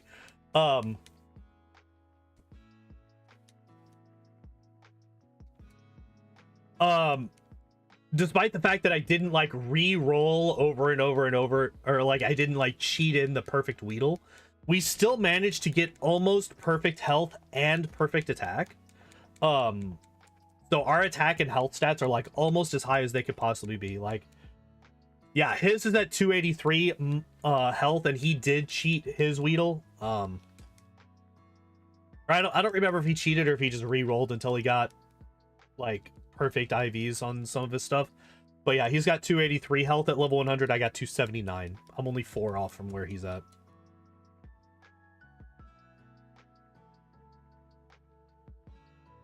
All right.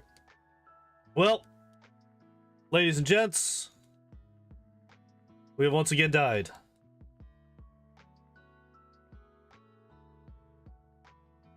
Oh, by the way, we also still have poison or string shot. Oops, did not mean to do that.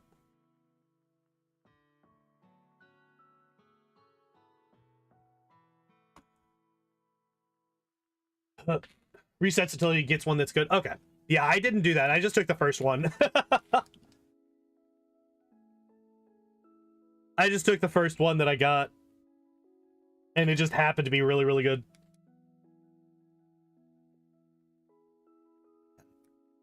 This. No! That was like a really good crit, too. That was like really high damage. Come on.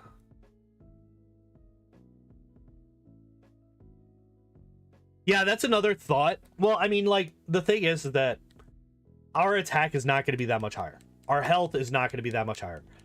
Our special and our speed are pretty bad, I think, if I remember correctly. No, actually. The good thing about all this... Calculate.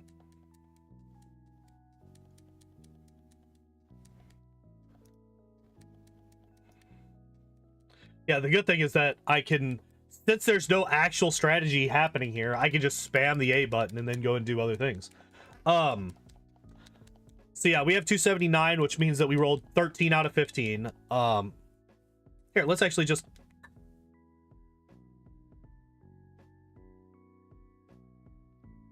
$160 attack, which means we rolled 11 out of 15. 158 defense. Oh. Which means we rolled max defense, actually. 15. Speed is 168. Which is actually a 0. We rolled the lowest possible speed. And special is 110, which is a 1. So our speed and special are almost min rolled.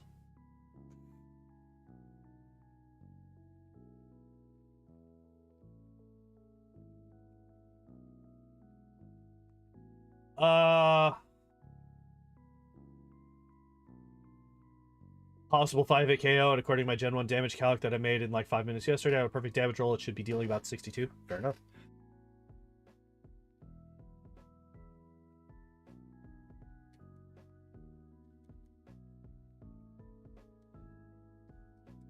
So yeah, we max rolled on defense, really high rolled on HP and attack. And min rolled on speed and got a 1 out of 15 on special.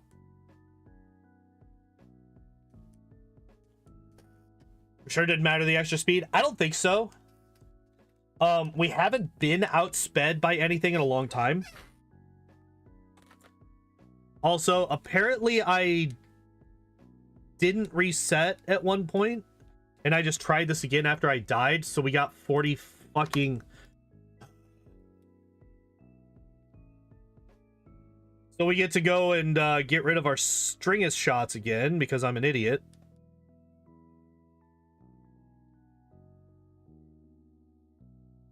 Because we're gonna need to get rid of the string shots. Like, we have to get rid of string shot.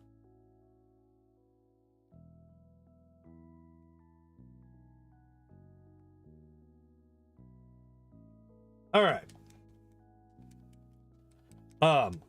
But yeah, so like, okay, so we need to crit all 3 times then. Maybe twice. If we really high roll, we can crit twice and just do normal damage for the 3rd attack. But most likely we're going to need to crit all 3 times.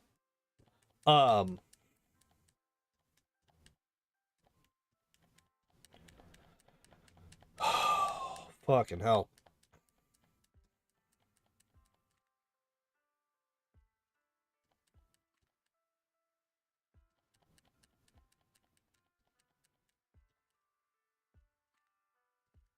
Oh, wait. Is that... Yeah, so that is counting. Okay, yeah, that is counting that. Okay.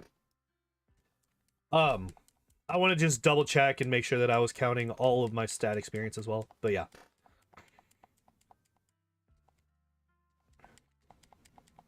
Well, we're done. All right, yay, we're done.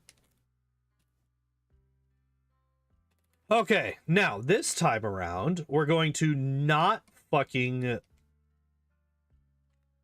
regain our power points because we don't want them all. When did AI Pokemon get power points? I think that was Gen 2. I think in Gen 2 they gained power points. And see here they got fucking infinite, which is really frustrating.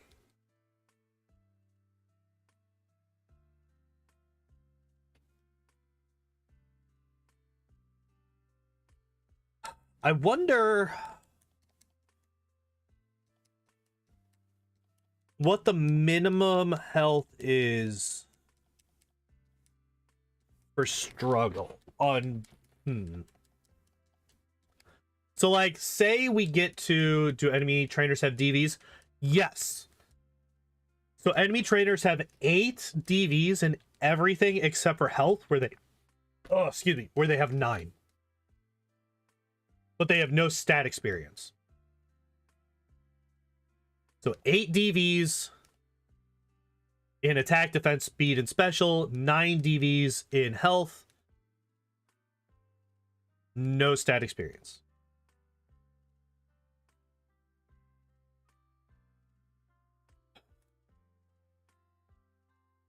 Come on. All right. Well, while that's going on,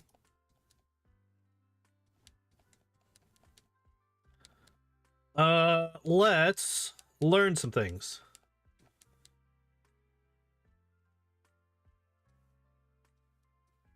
So what all does she have? She has Dugong, Cloyster. Here, let's just start with the Lapras, right? All right. Gen 1 Elite 4. All right. Lapras is 56. So that'd be 221 health just from the Lapras. Then Jinx.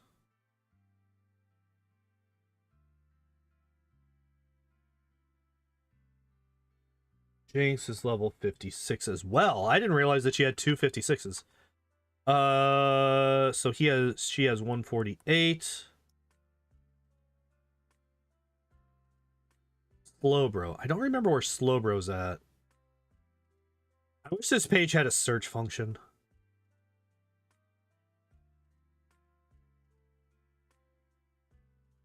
There you are. He's 54, right? Yeah, 54. And then he has 176. Divided by 2. So if I were to get to Slowbro with no damage done, I could struggle Slowbro, Jinx, and Lapras to death.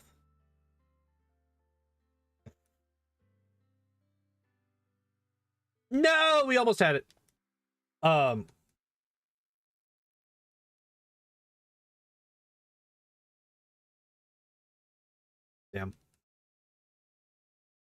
All right.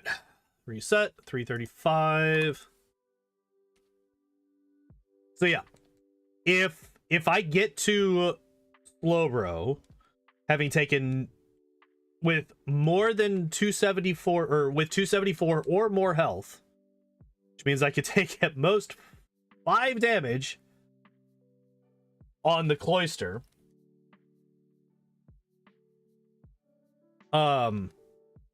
Jesus Christ.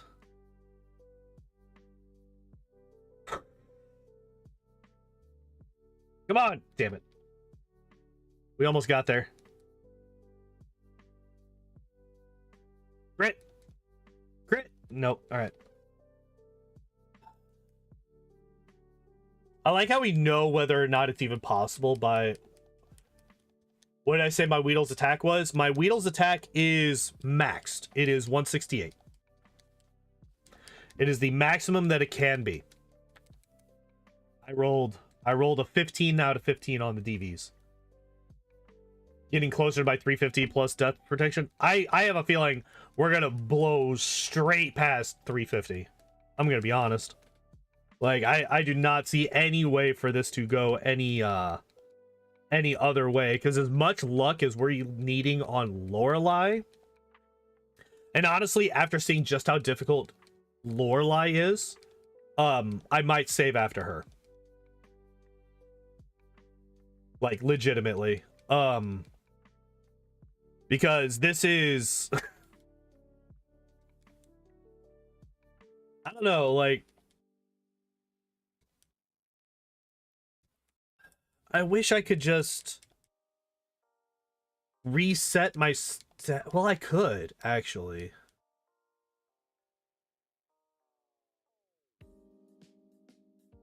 We are getting past Agatha. Don't you say such mean things to me. I can do it. By the way, we're fucking dead. I don't know why I'm still fighting this. We were dead the instant we were using struggle on fucking... Like, I think that we don't even... I don't think we can even get past... I think we need to kill the Slowbro with Poison Sting. Or at least do a good chunk of damage to the Slowbro with Poison Sting. Because we're not going to get past the Cloyster without taking damage. Cloyster's got Supersonic Clamp, Aurora Beam, and Spike Cannon. Like, it's going to do damage to us. I think the worst case scenario for Cloyster, though, is even if we get past... Did you crit 3 times in a row? There's no reason not to save. Yeah, well, like, that's the thing. We don't even know how easy or difficult the rest of the fight's going to be. Rose high on Hopium? Oh, no. Not even a little bit. I'm just... I want to see how this fight would go. We got kind of close. Do it! No. We also low rolled on damage there, unfortunately. And it's like J-Rose mentioned, it's like, it's not even just 3 crits, it's 3 crits with decent damage rolls. It's like, oh boy. We're looking at a 1 in 1,000, I think it is. Right? Something like that. A 0.1% chance, give or take. And that's if we're rounding up to a 10% crit chance, which is not exactly a 10% crit chance. A bit lower, so it's actually a bit lower than a 0.1% chance. That's death.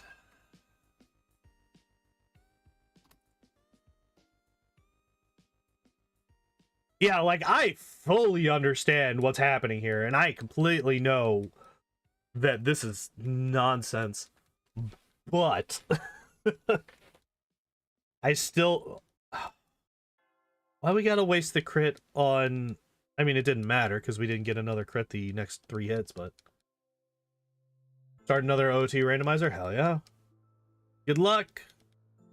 Good luck. I hope the RNG is in your favor. 1? Damn.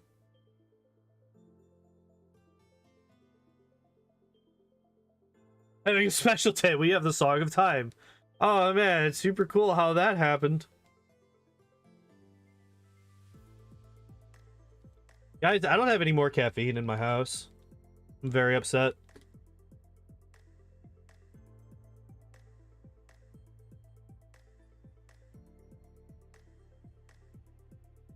Oh, please, just do the thing. Oh.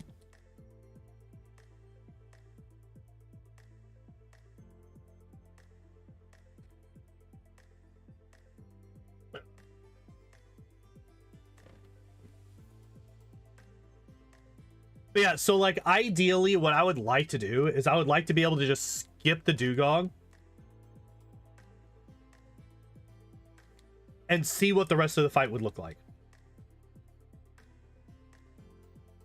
And there is a way to do that, actually.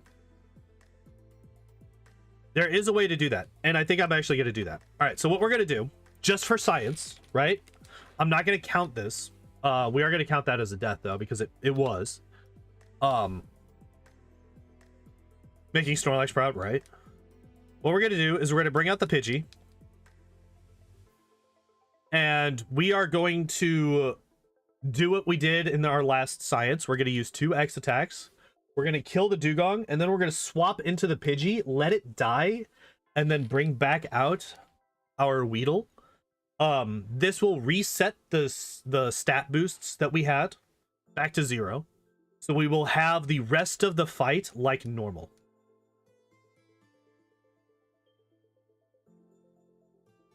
So, very easy. Swap into Pidgey. Pidgey dies. Bring back out Weedle. All right.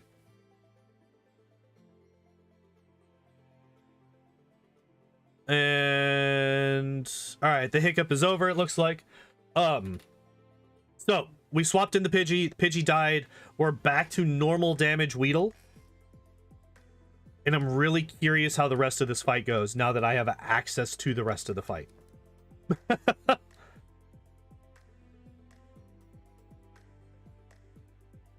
Yeah, I knew she was going to use a super potion. She's got a billion of them. It's fine.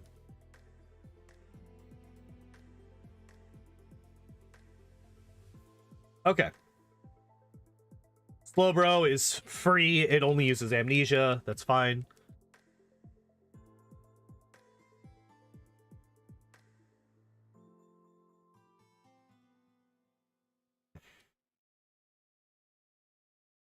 Now, these are the 2 that I'm curious about. All right, so Jinx was stupid and she went for Thrash instead of, like, Ice Punch.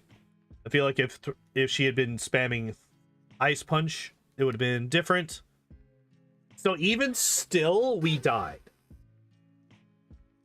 So even discounting Dugong, we still died before getting through the Lapras. Now, the interesting thing is...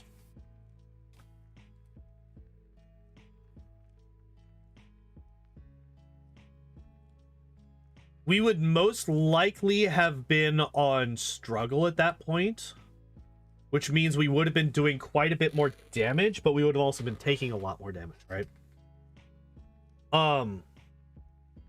Although we are not going to take out anybody. Well, we'll take out some people in fewer turns. But, like, we're still gonna be...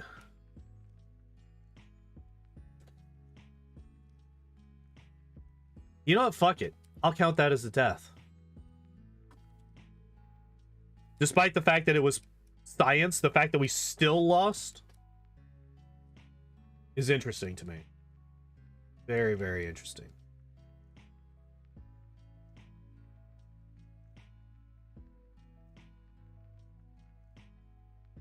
But yeah,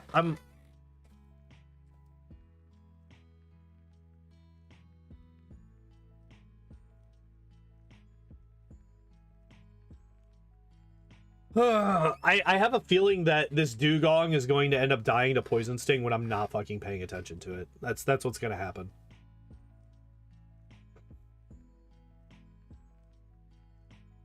But like, there's not really much else that I can do. Like, this is all I got. I just spam the A button and pray. That's all we got.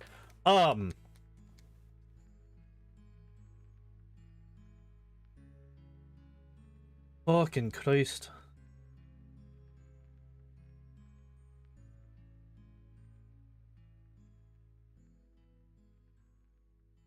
And even better, my brain's starting to flatline as well. So like, I'm like trying to think of a topic to talk about, and my brain's just like, I don't know. Maybe just don't talk. Everybody knows that that's the best thing for a streamer to do. All right, death number 340. Let's go. Now the question is, can we get to 350 today? Use Poke Flute. Will it also wake up the enemy in battle? That's actually a good question. I would assume yes. You know what? Fuck it. Let's science. Not like it matters. Right? Poke Flute.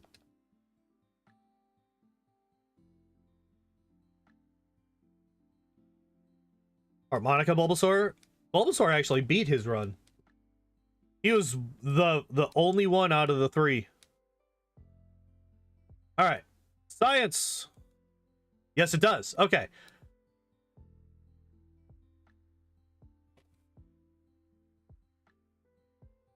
Damn. We crit that first one. I was like, holy shit!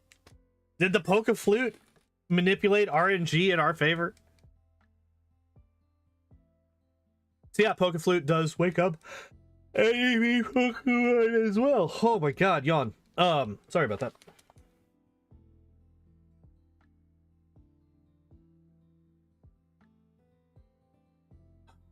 Fucking Christ.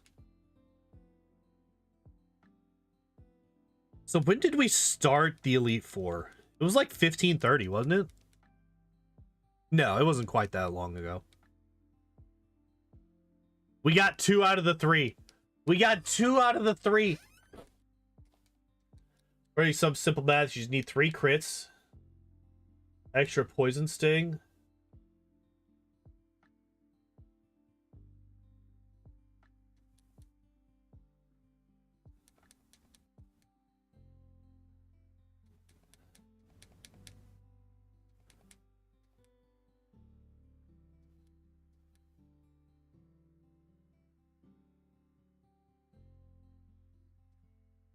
.09%, huh?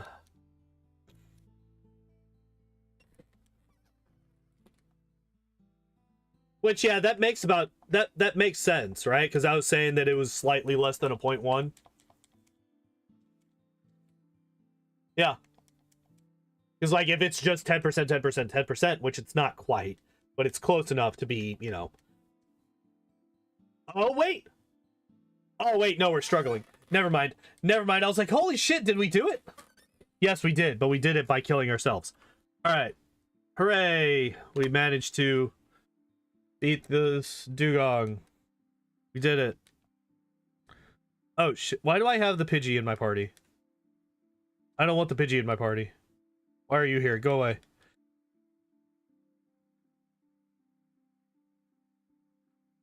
I didn't realize I had saved after that.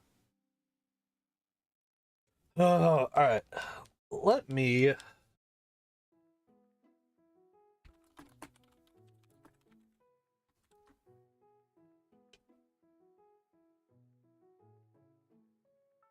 Alright.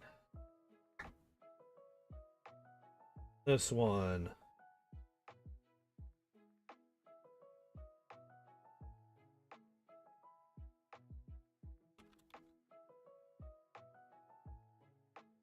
Level 100.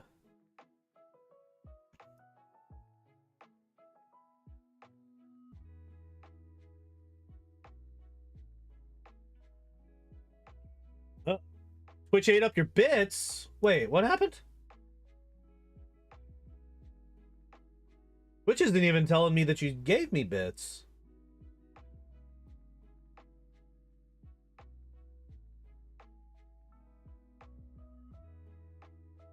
Wait. Refresh.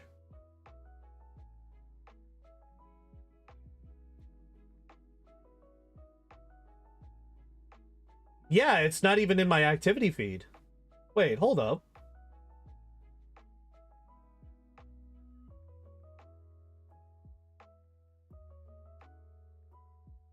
Yeah, minimum bits, emote. Wait, what the fuck? Yeah, it just didn't do the thing.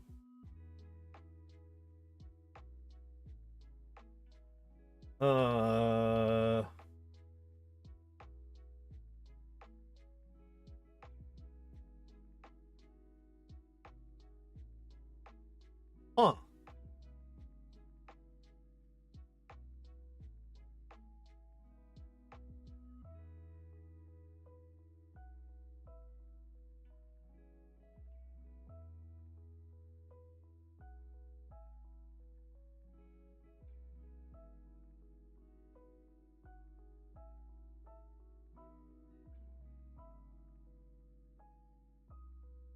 Yeah, the last activity feed thing that I got is the follow from Fishiest.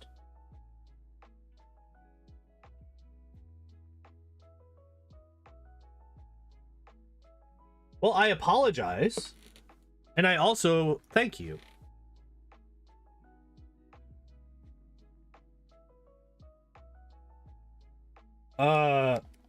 Yeah, that's like something that happens so rarely in my streams that I don't even think about it often, but probably should. If it's fucking up. Oh,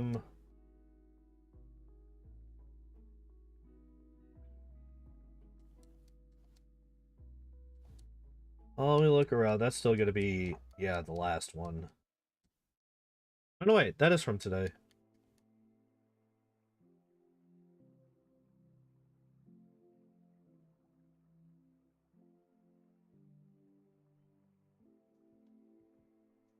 Just might not have played the sound.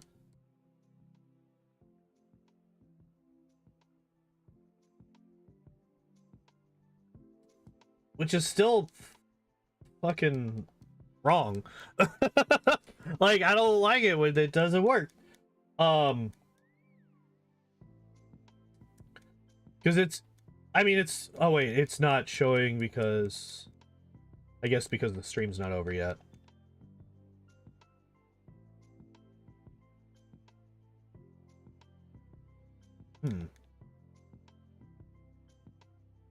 What's the chance for Pokemon to wake up from sleeping? So I think the way that it's calculated, for rest, it's always after 2 turns. So you go to sleep, you go to sleep 1 round, and then you sleep, you wake up.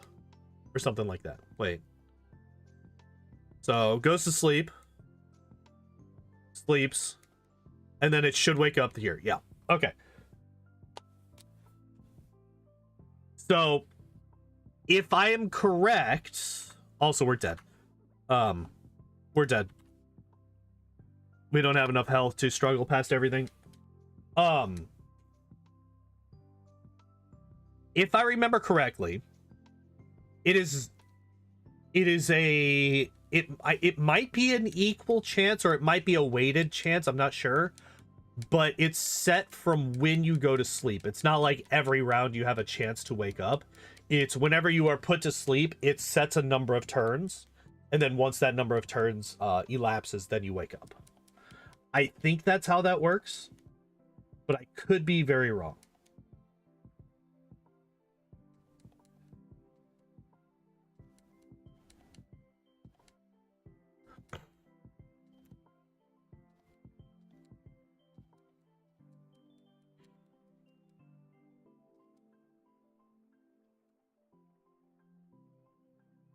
Damn. We got that turn 1 crit, but the other 2. If it's a flat chance, but I think it's weighted so that you're more likely to wake up earlier. Sleep. Gen 1. All right. This counter is not cannot move on the turn. Okay. You can move for a random number of turns unless put to sleep by rest, which always lasts 2. Specifics vary between generations. Sleeping Pokemon are vulnerable to these things. Yeah, it just says 1 to 7. It doesn't say that there's any weighted amount or anything like that. So, yeah, it looks like it's just a flat 1 out of 7.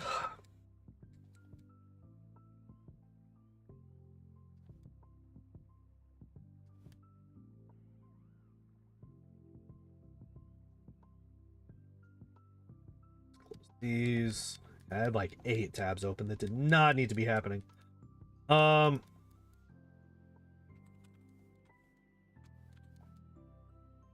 Set.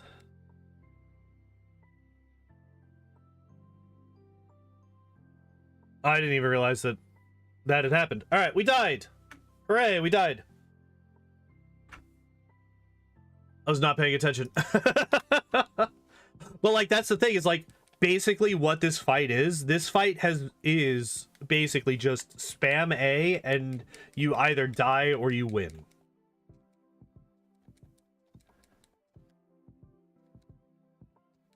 All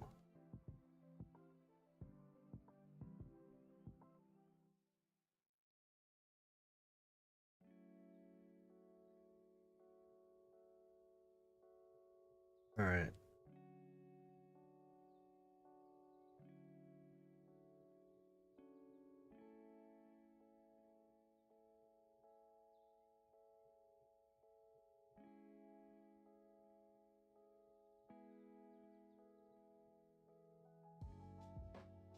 The hell?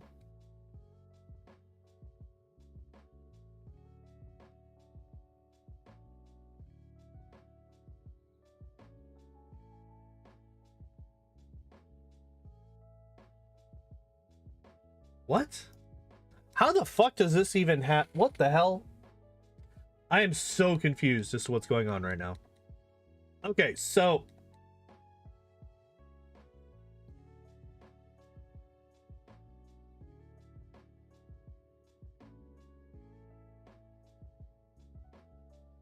I'm currently trying to look at a damage calculator, and it will allow me to set the DVs for the Pokemon, but it won't let me set my health DV, which is fine because my health DV doesn't matter, but the Dugong's health DV does, and it won't let me set it.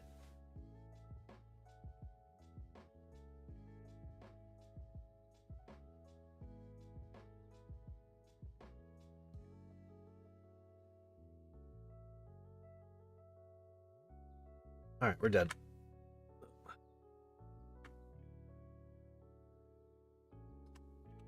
I'm just gonna use a different one. Fuck this one. This one sucks.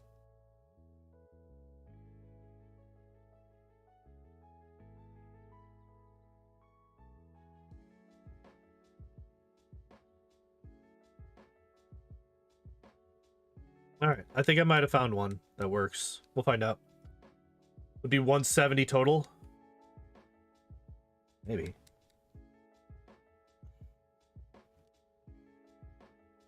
Let's find out. What do you mean no match is found?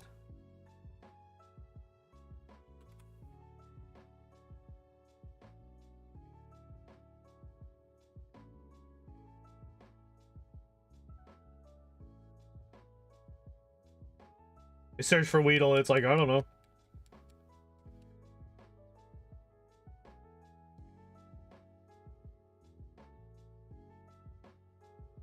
Okay, so this is... Okay, that is... Okay, I got you.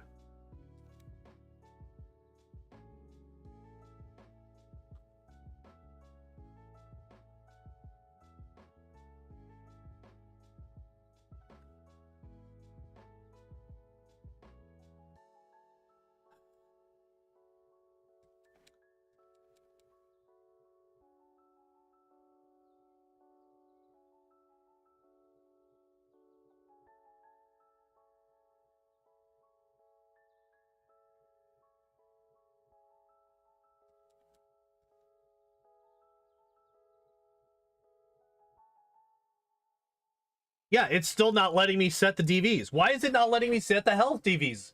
It's so stupid.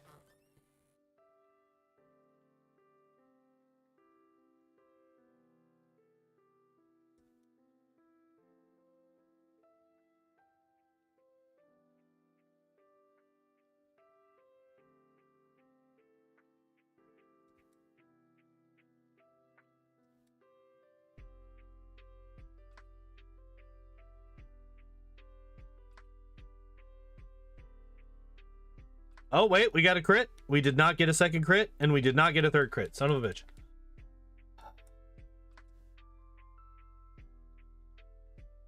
Okay, if we just look at the... I did pull up Dugong at some point, right? Did I not? All right. Let's just double check. Dugong, it's level 54. Calculate. Yeah, 170. All right.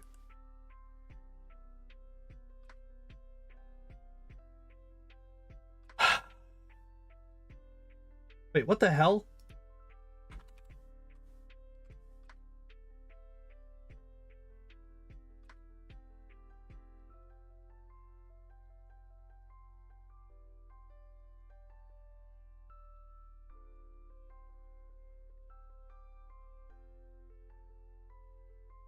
Yeah. All right. Should be 170. Yeah, you're right.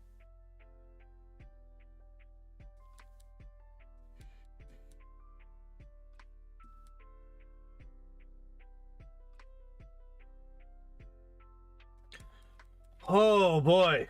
Yeah, this is a bad one.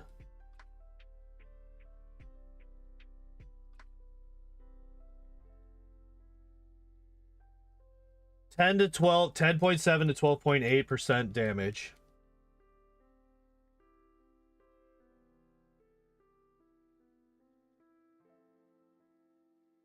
But wait.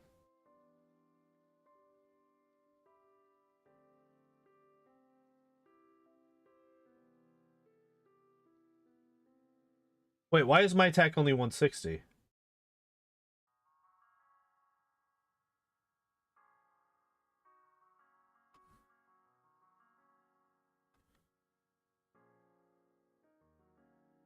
Oh shit, wait. Why was I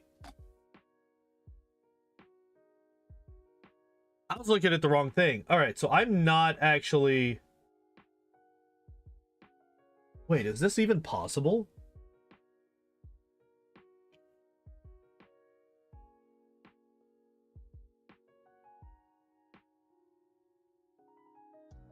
No, it has to be.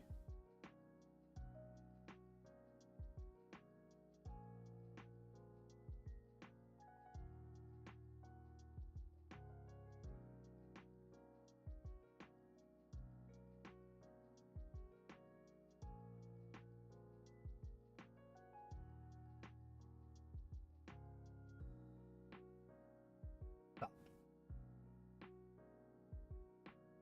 39.7% chance to 4-hit KO. What's the 3-hit? How do I recognize a 3-hit KO? Is there a way to calculate that?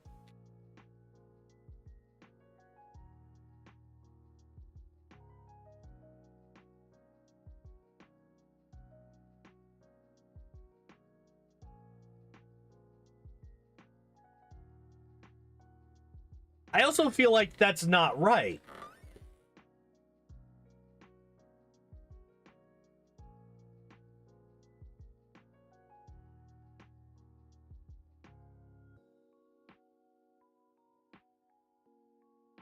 Right? That can't be right. Because if that's saying that we're doing 26.6% damage.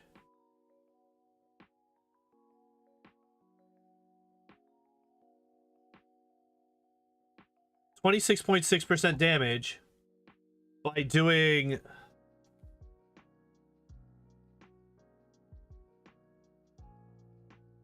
struggle, when struggle is 3-shotting without a crit, like guaranteed.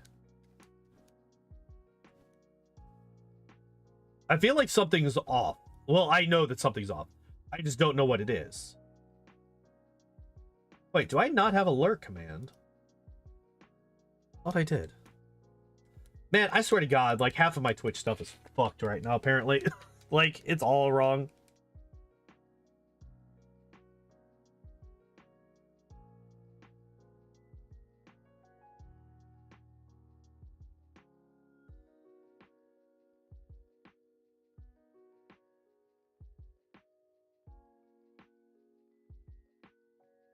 Come on.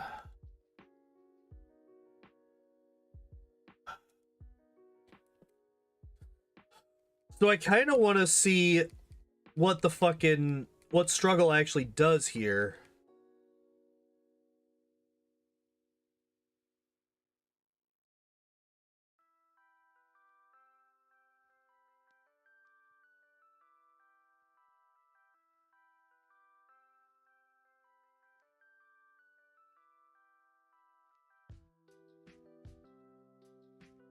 On. Let's do it. Come on, we can do it.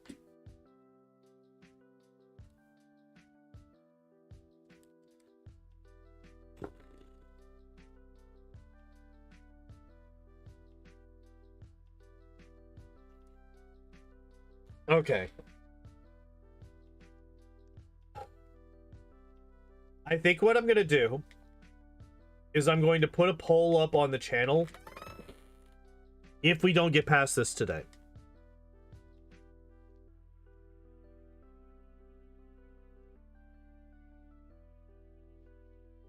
Three crits, yeah. So my Weedle's attack is... Oh, I'm struggling. My Weedle's attack is 160, actually. His actual attack stat is 160.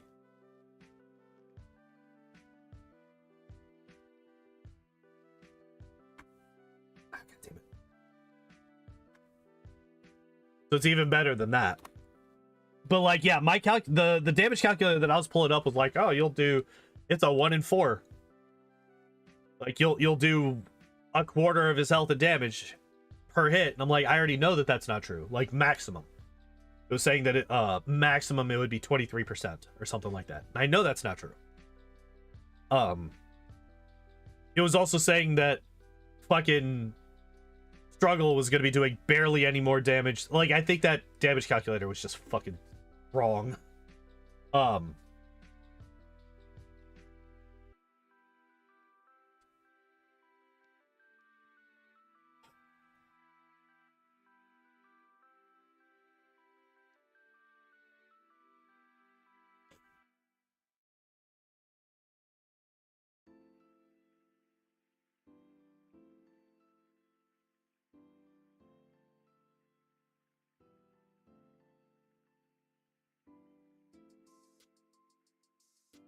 It's like, so like somebody who just comes in and watches, you know, today's stream might think that this is just as well, it is even more RNG dependent than the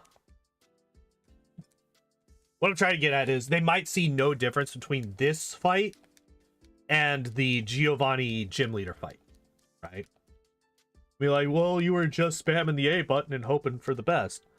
But like in the Giovanni fight, at the very least in that fucking fight, there was something that I could, there were breakpoints, right?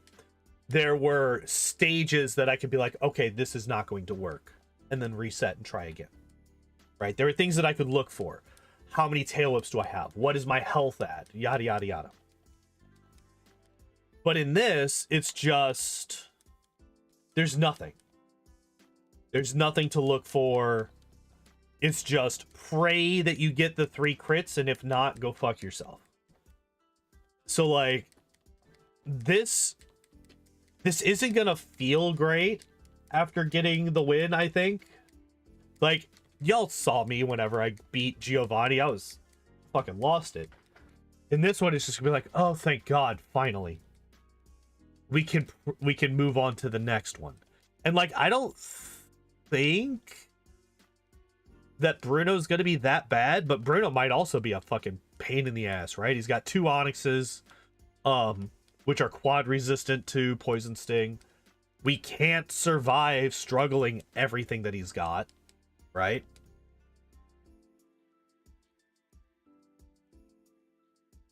Yeah, we're dead again. Hello, that one. How are you doing? I hope you're doing better than our Weedle is. Our Weedle is having some issues. Good. I'm glad to hear it. Glad to hear it.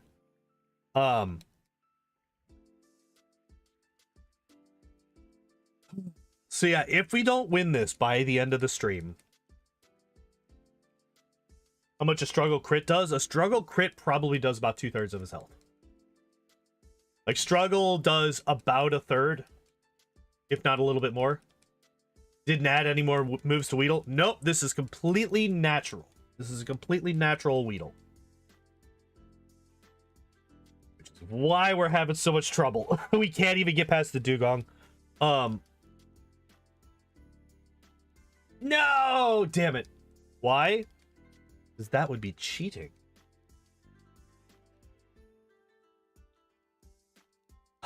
Man, that's twice in a row. Why'd I go into the fight with 1 poison sting left? Because we don't have enough health to be able to struggle this fight. She has too many tanky Pokemon with too much health for us to survive the recoil damage from struggle. Like, even if they do 0 damage to us, that was the calculation that I did earlier.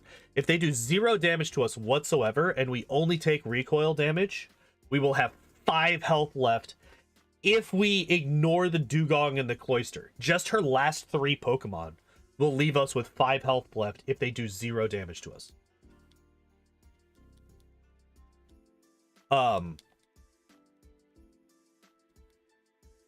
What is your idea, sir? Because our idea right now is pray for 3 consecutive crits. Which we got 1. We did not get the other 2.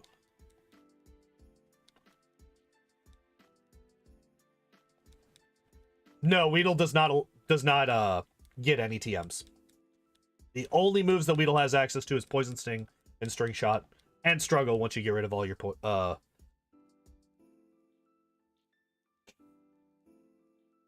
Yeah, Weedle's bad. Weedle's real bad, guys. Like, there's a reason that he is listed as an impossible Pokemon to beat the game with. Yeah,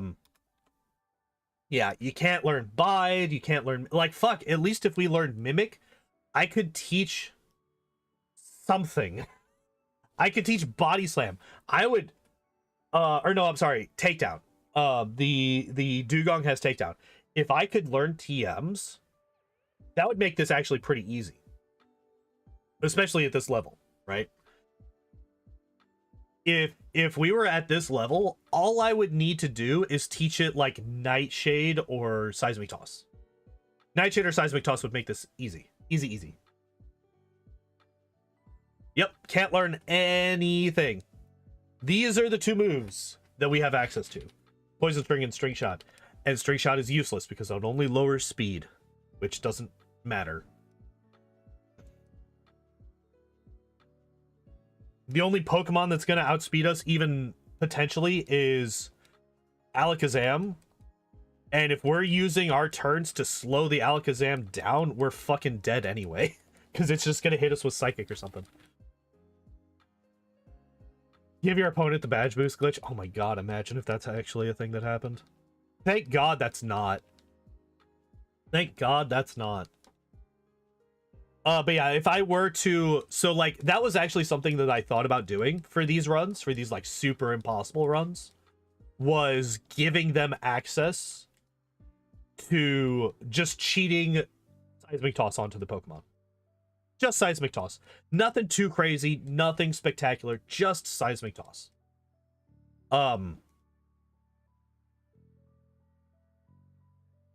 But Seismic Toss wouldn't...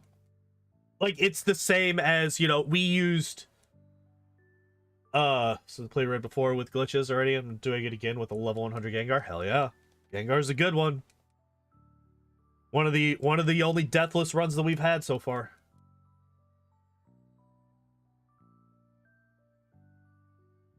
But yeah, like, so we saw if we allowed even just items in battle, this would be an easy fight, right? Like, we gave 2 X attacks.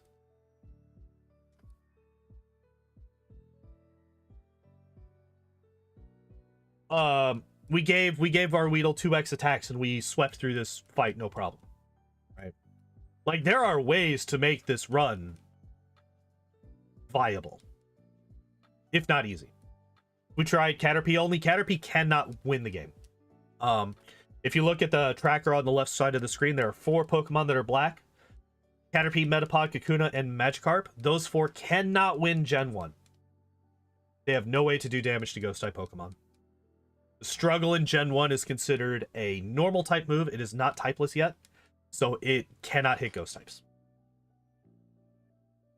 Also, we're dead. Yeah, those 4 are out of the running for this particular challenge. Try a Ditto run. Oh, we've tried a Ditto run. It's the only one that we've failed. I plan to try it again. But yeah, Ditto is the only one that's ever run. What about Bulbasaur? We did Bulbasaur last week, actually. Bulbasaur wasn't bad.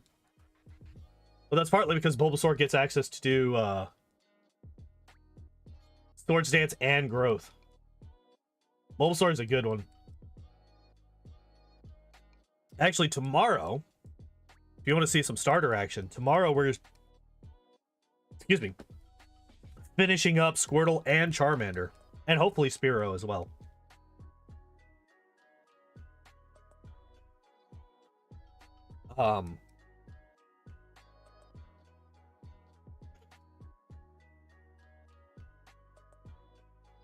Oh, please, just crit. Just do the 3 crits. No.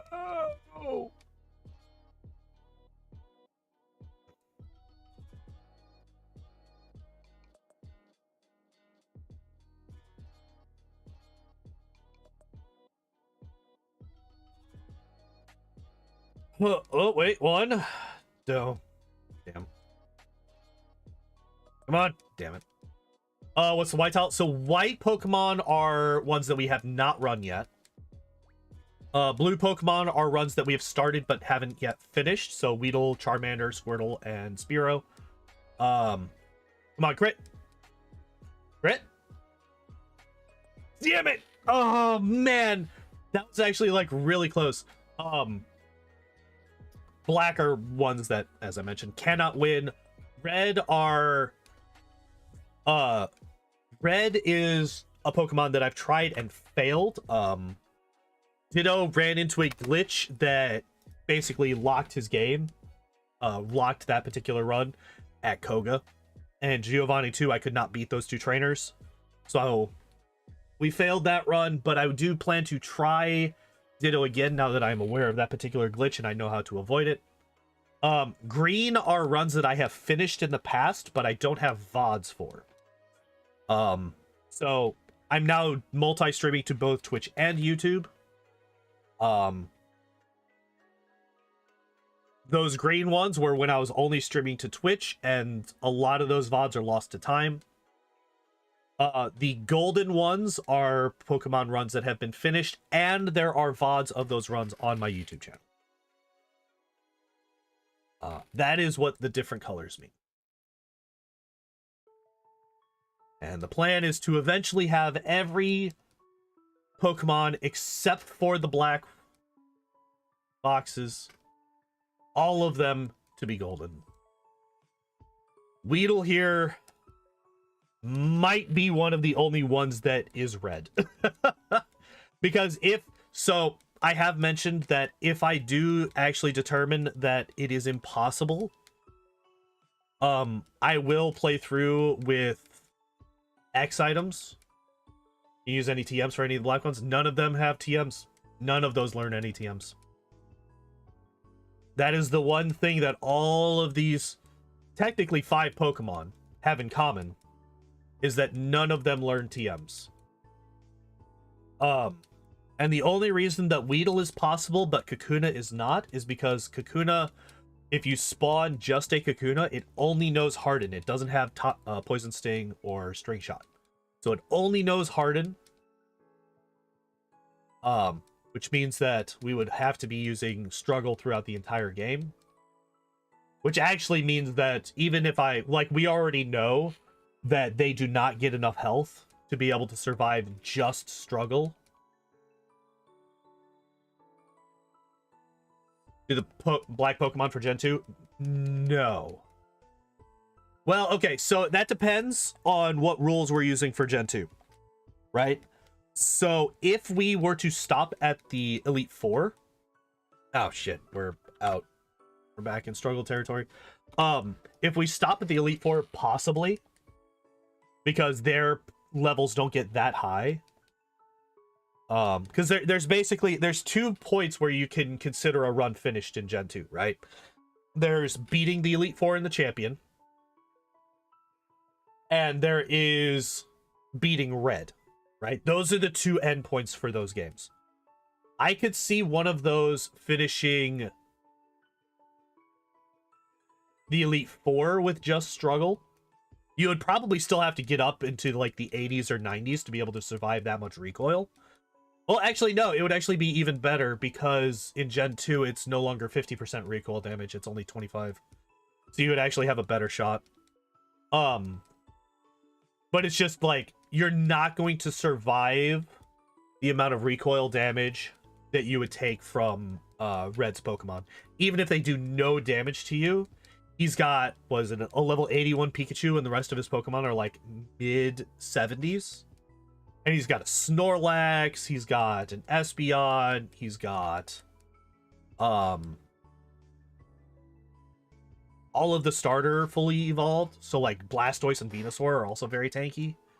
Like, that's a lot of health to chunk through. Red couldn't beat Lance. Orange beat Lance, but not Red. Maybe.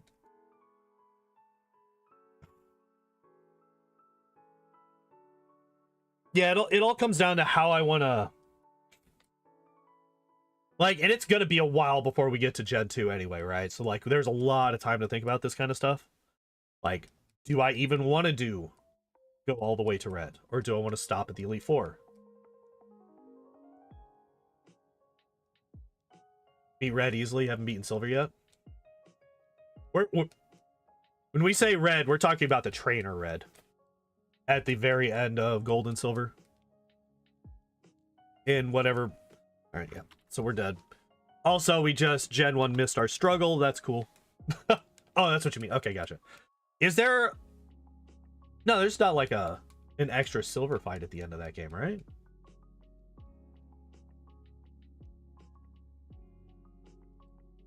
Trico only challenge? Stopped at Brawly Rival 2? Ah. Good luck. Oh no, it's even better than that. It's a 1 in 256.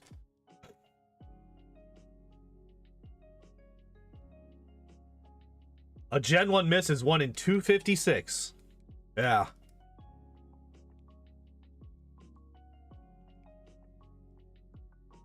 So it's real special when we find one of those.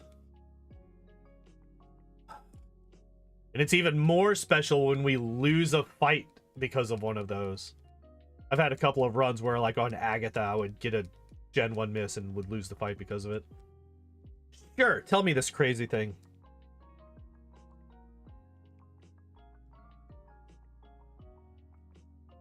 Let me know what you got. A Gen 1 Pokemon Showdown? Oh no, did you fucking Gen 1 miss? And lost because of it? I know that pain. I know that pain a lot.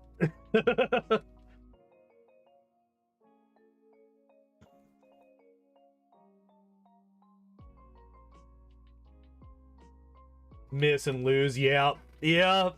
That's how it goes.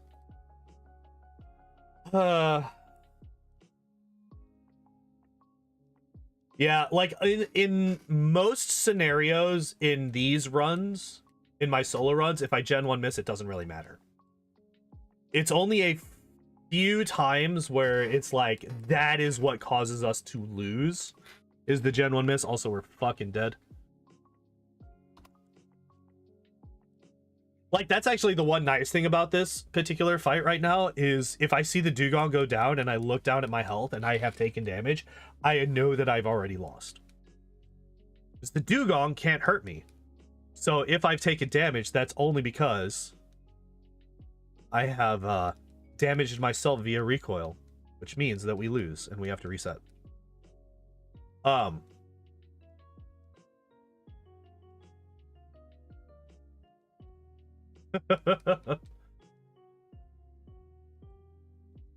Confused Ray from Golbat into sleep, Dream Eater, wake up, hurt self, dead. Oh yeah. Well, I mean, hell, there's did I put that one up yet? There's a clip of my Meowth run. There's a clip of my Meowth run, and I can't remember if that's one of the shorts that I put up already. Oh no, it's scheduled for tomorrow. So yeah, that's gonna be one that goes up tomorrow. Never knew about that thing. What, Gen 1 miss? Most people don't. Most people, until they start deep diving into Gen 1 specifically, will never know about the Gen 1 miss. Because, like, a lot of people will gaslight themselves into thinking that they just accidentally picked the wrong move or something. Wait, how did I miss that? That can't be. I must have accidentally hit the wrong button. But yeah, if you want to talk about the actual worst Agatha luck that I think I've ever seen, wait for the clip that goes up on the YouTube channel tomorrow. Or actually, in about 9 hours, it'll go up. It'll go live. Oh, by the way, I'm dead. Nice crit.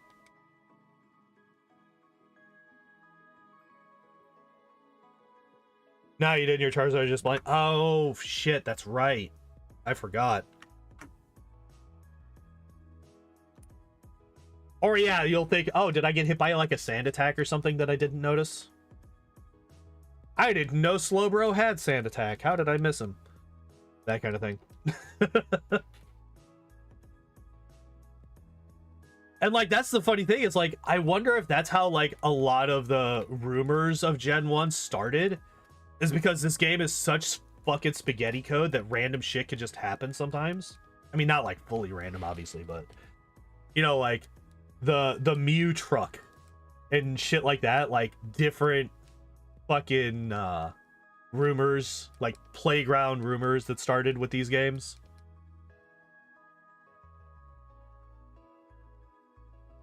Because it's that one thing that happens. And then like in a normal playthrough, like a lot of times you're not going to be using, like, especially if you're a kid, right? If you're a kid, you're not going to go for the 100% accurate moves like Flamethrower. You're going to be like, hell yeah, Fire Blast, it does more damage, yeah!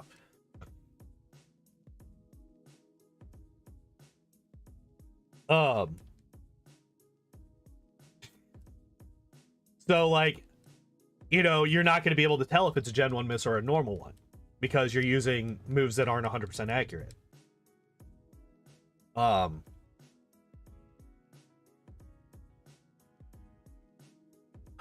Fucking God, just die!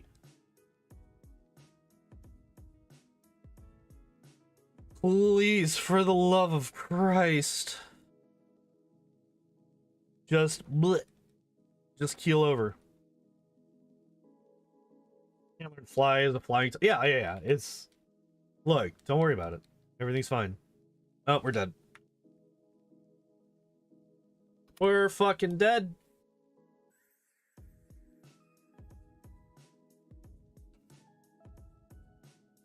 But yeah, I'm gonna start trying to upload shorts more often onto the channel. Might not be a daily thing, or even like a weekly thing, but I'll try to start putting those up more often. little fun tidbits of things that happen in these streams. Like that fucking Giovanni win, that one's definitely going up. That one's definitely going up.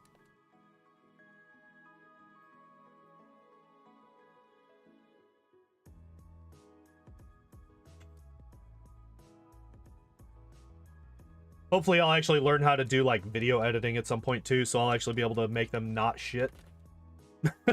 Because right now they're just like hyper zoomed in fucking gameplay aspects. Because I'm like baby bitch mode when it comes to video editing, but hopefully I'll be able to learn some techniques.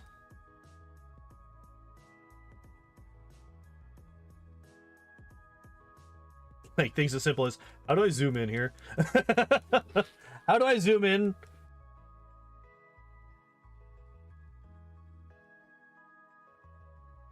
I don't fucking know. Edited a Pokemon video before. Yeah, like most of my editing has been just like, I'm going to slap a picture on the timeline here, or I'm going to remove the sound from this area because I keep getting fucking copyright claimed, and I don't want to be copyright claimed.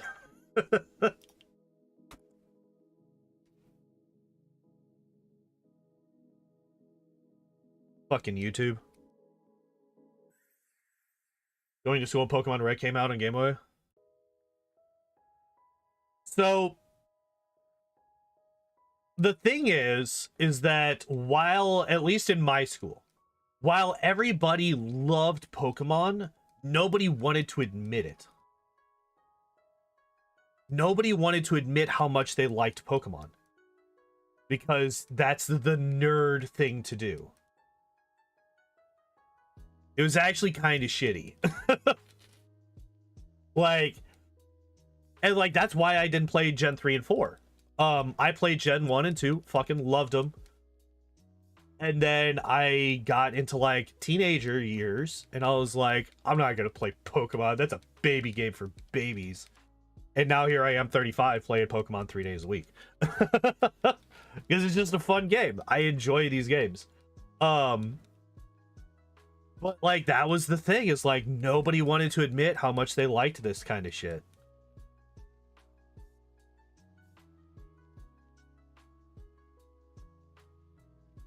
Everyone was super insecure about it, man. Like, at least where I grew up. At least where I grew up.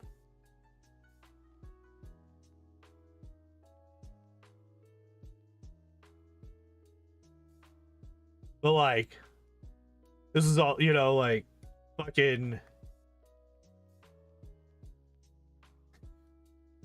Jesus Christ. This shit.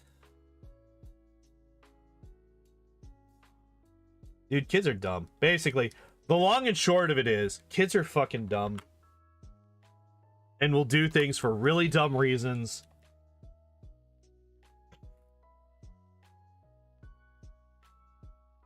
Fighting it out for a Capri Sun. Oh, Jesus. Dude, I could use a Capri Sun right now. I'm thirsty as fuck. But you're not wrong. Yeah. Swap exclusive ones with each other. Also, Game Boys weren't allowed in school. It's not like today. Everyone has a cell phone. Yeah. Yeah, that's another thing. Like, you couldn't really bring your Game Boy to school.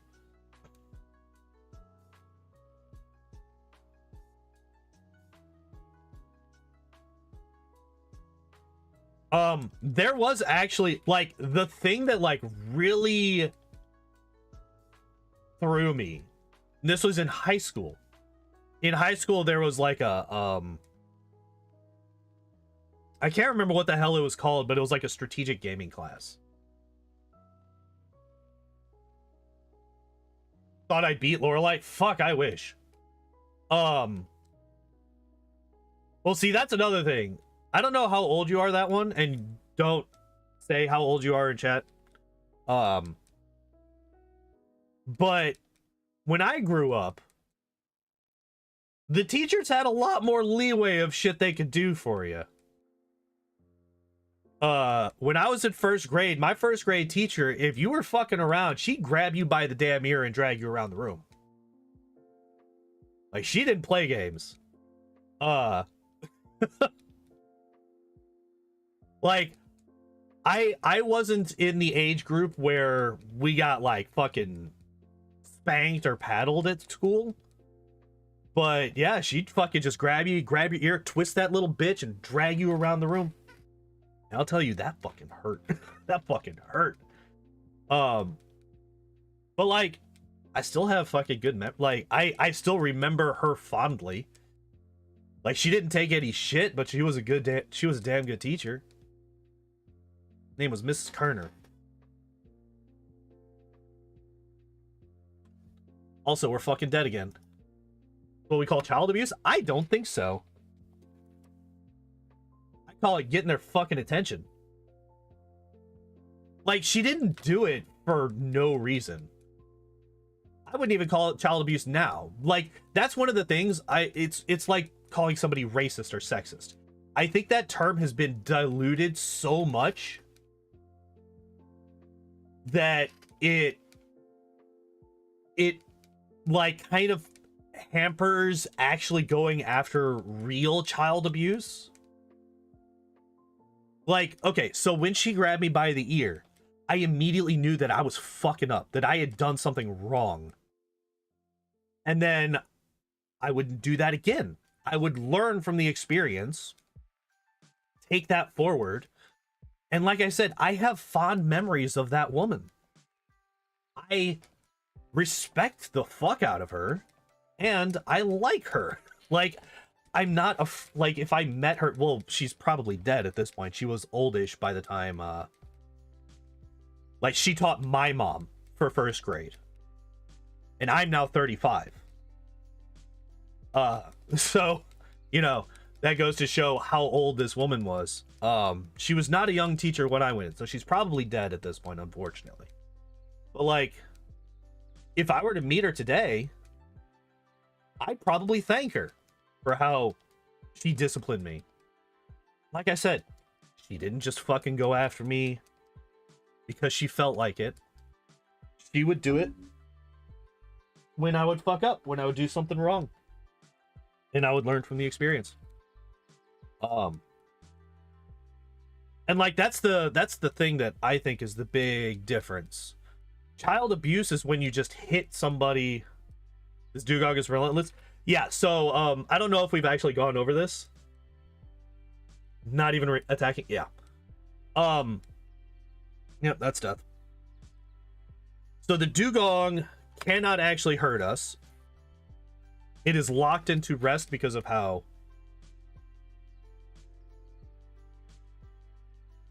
Gen 1 AI works. And we need 3 consecutive crits after it rests to beat it. But yeah, so like, if I would like ask a question and then she'd pull out a belt and start whipping the shit out of me, that's one thing, right? That is child abuse. But if I'm sitting there, you know, I don't know, like if I fucking sass off to her, I fucking mouth back to her, she comes over, grabs me by the ear, takes me over to the, you know, you fucked up table, and sits me down. I learned not to do that shit no more. And like, I would say that it's a line. Like, obviously there's a line.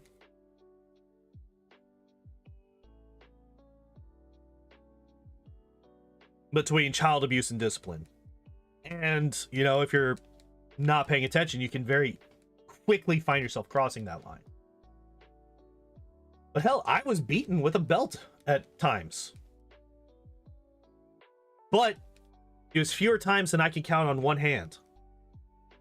And I'll tell you fucking one thing, I never did any of those 5 things again. Because I learned. Will you die? I fucking wish.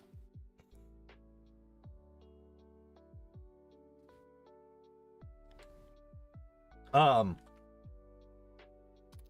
like I said, I kind of talk about like a kid damaging school and their classmates' property. The teacher just there. Yeah, that's what it is these days. That's what it is these days. That's one of the reasons that I decided not to go into teaching. Because I was like, fuck that noise. I'm not dealing with that. If I can't actually discipline the children that I am in charge of, if I can't fucking do anything to protect the other children in the class, because I will get sued or fired and I'll be blacklisted from my career forever because I protected other children, fuck that. That's the dumbest shit that I've ever seen in my life. And I fucking hate it.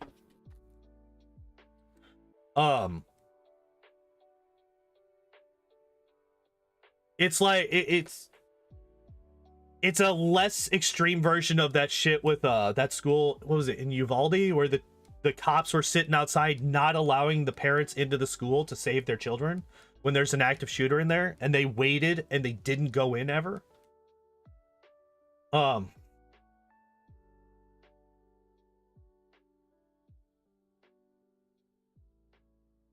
Like that, it like, obviously it's not nearly as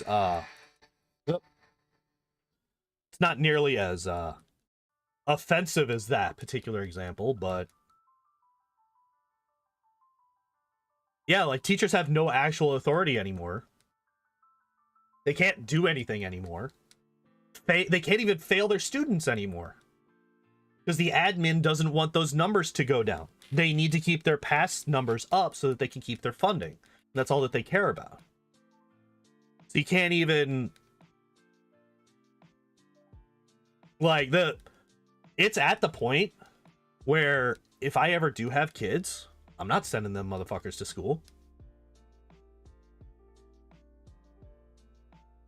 I'm not sending them to school. I'm gonna homeschool them. I'm not gonna trust them to a public school system that allows shit like that to happen. Are you actually a teacher, Taco? I didn't know that. Beat Brawley at level 25? Hell yeah, my dude. Congratulations. But we are also dead, by the way. And, unfortunately, it is now 9 o'clock. So we are going to have to end it. Can rest miss? Unfortunately, no. Fuck, if only. If only. If only it could miss. Thank you, that one, for the follow. I appreciate you.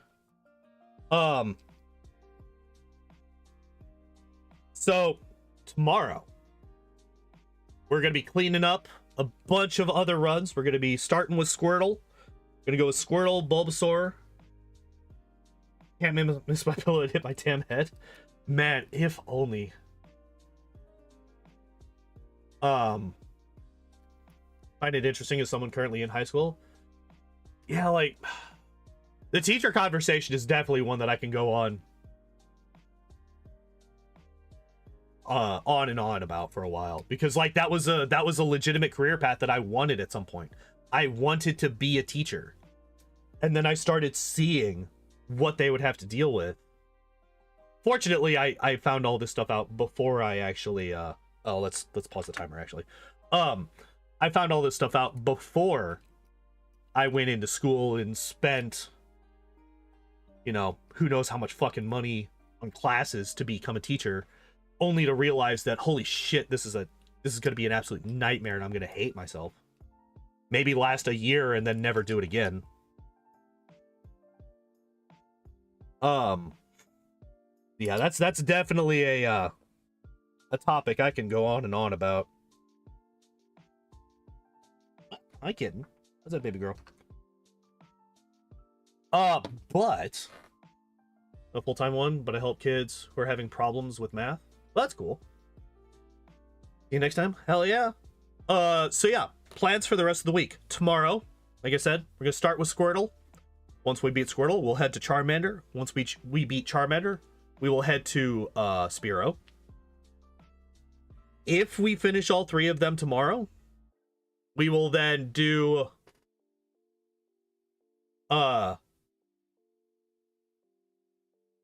a Pokemon of my choice on Friday. We'll be doing a Pokemon of my choice on Friday.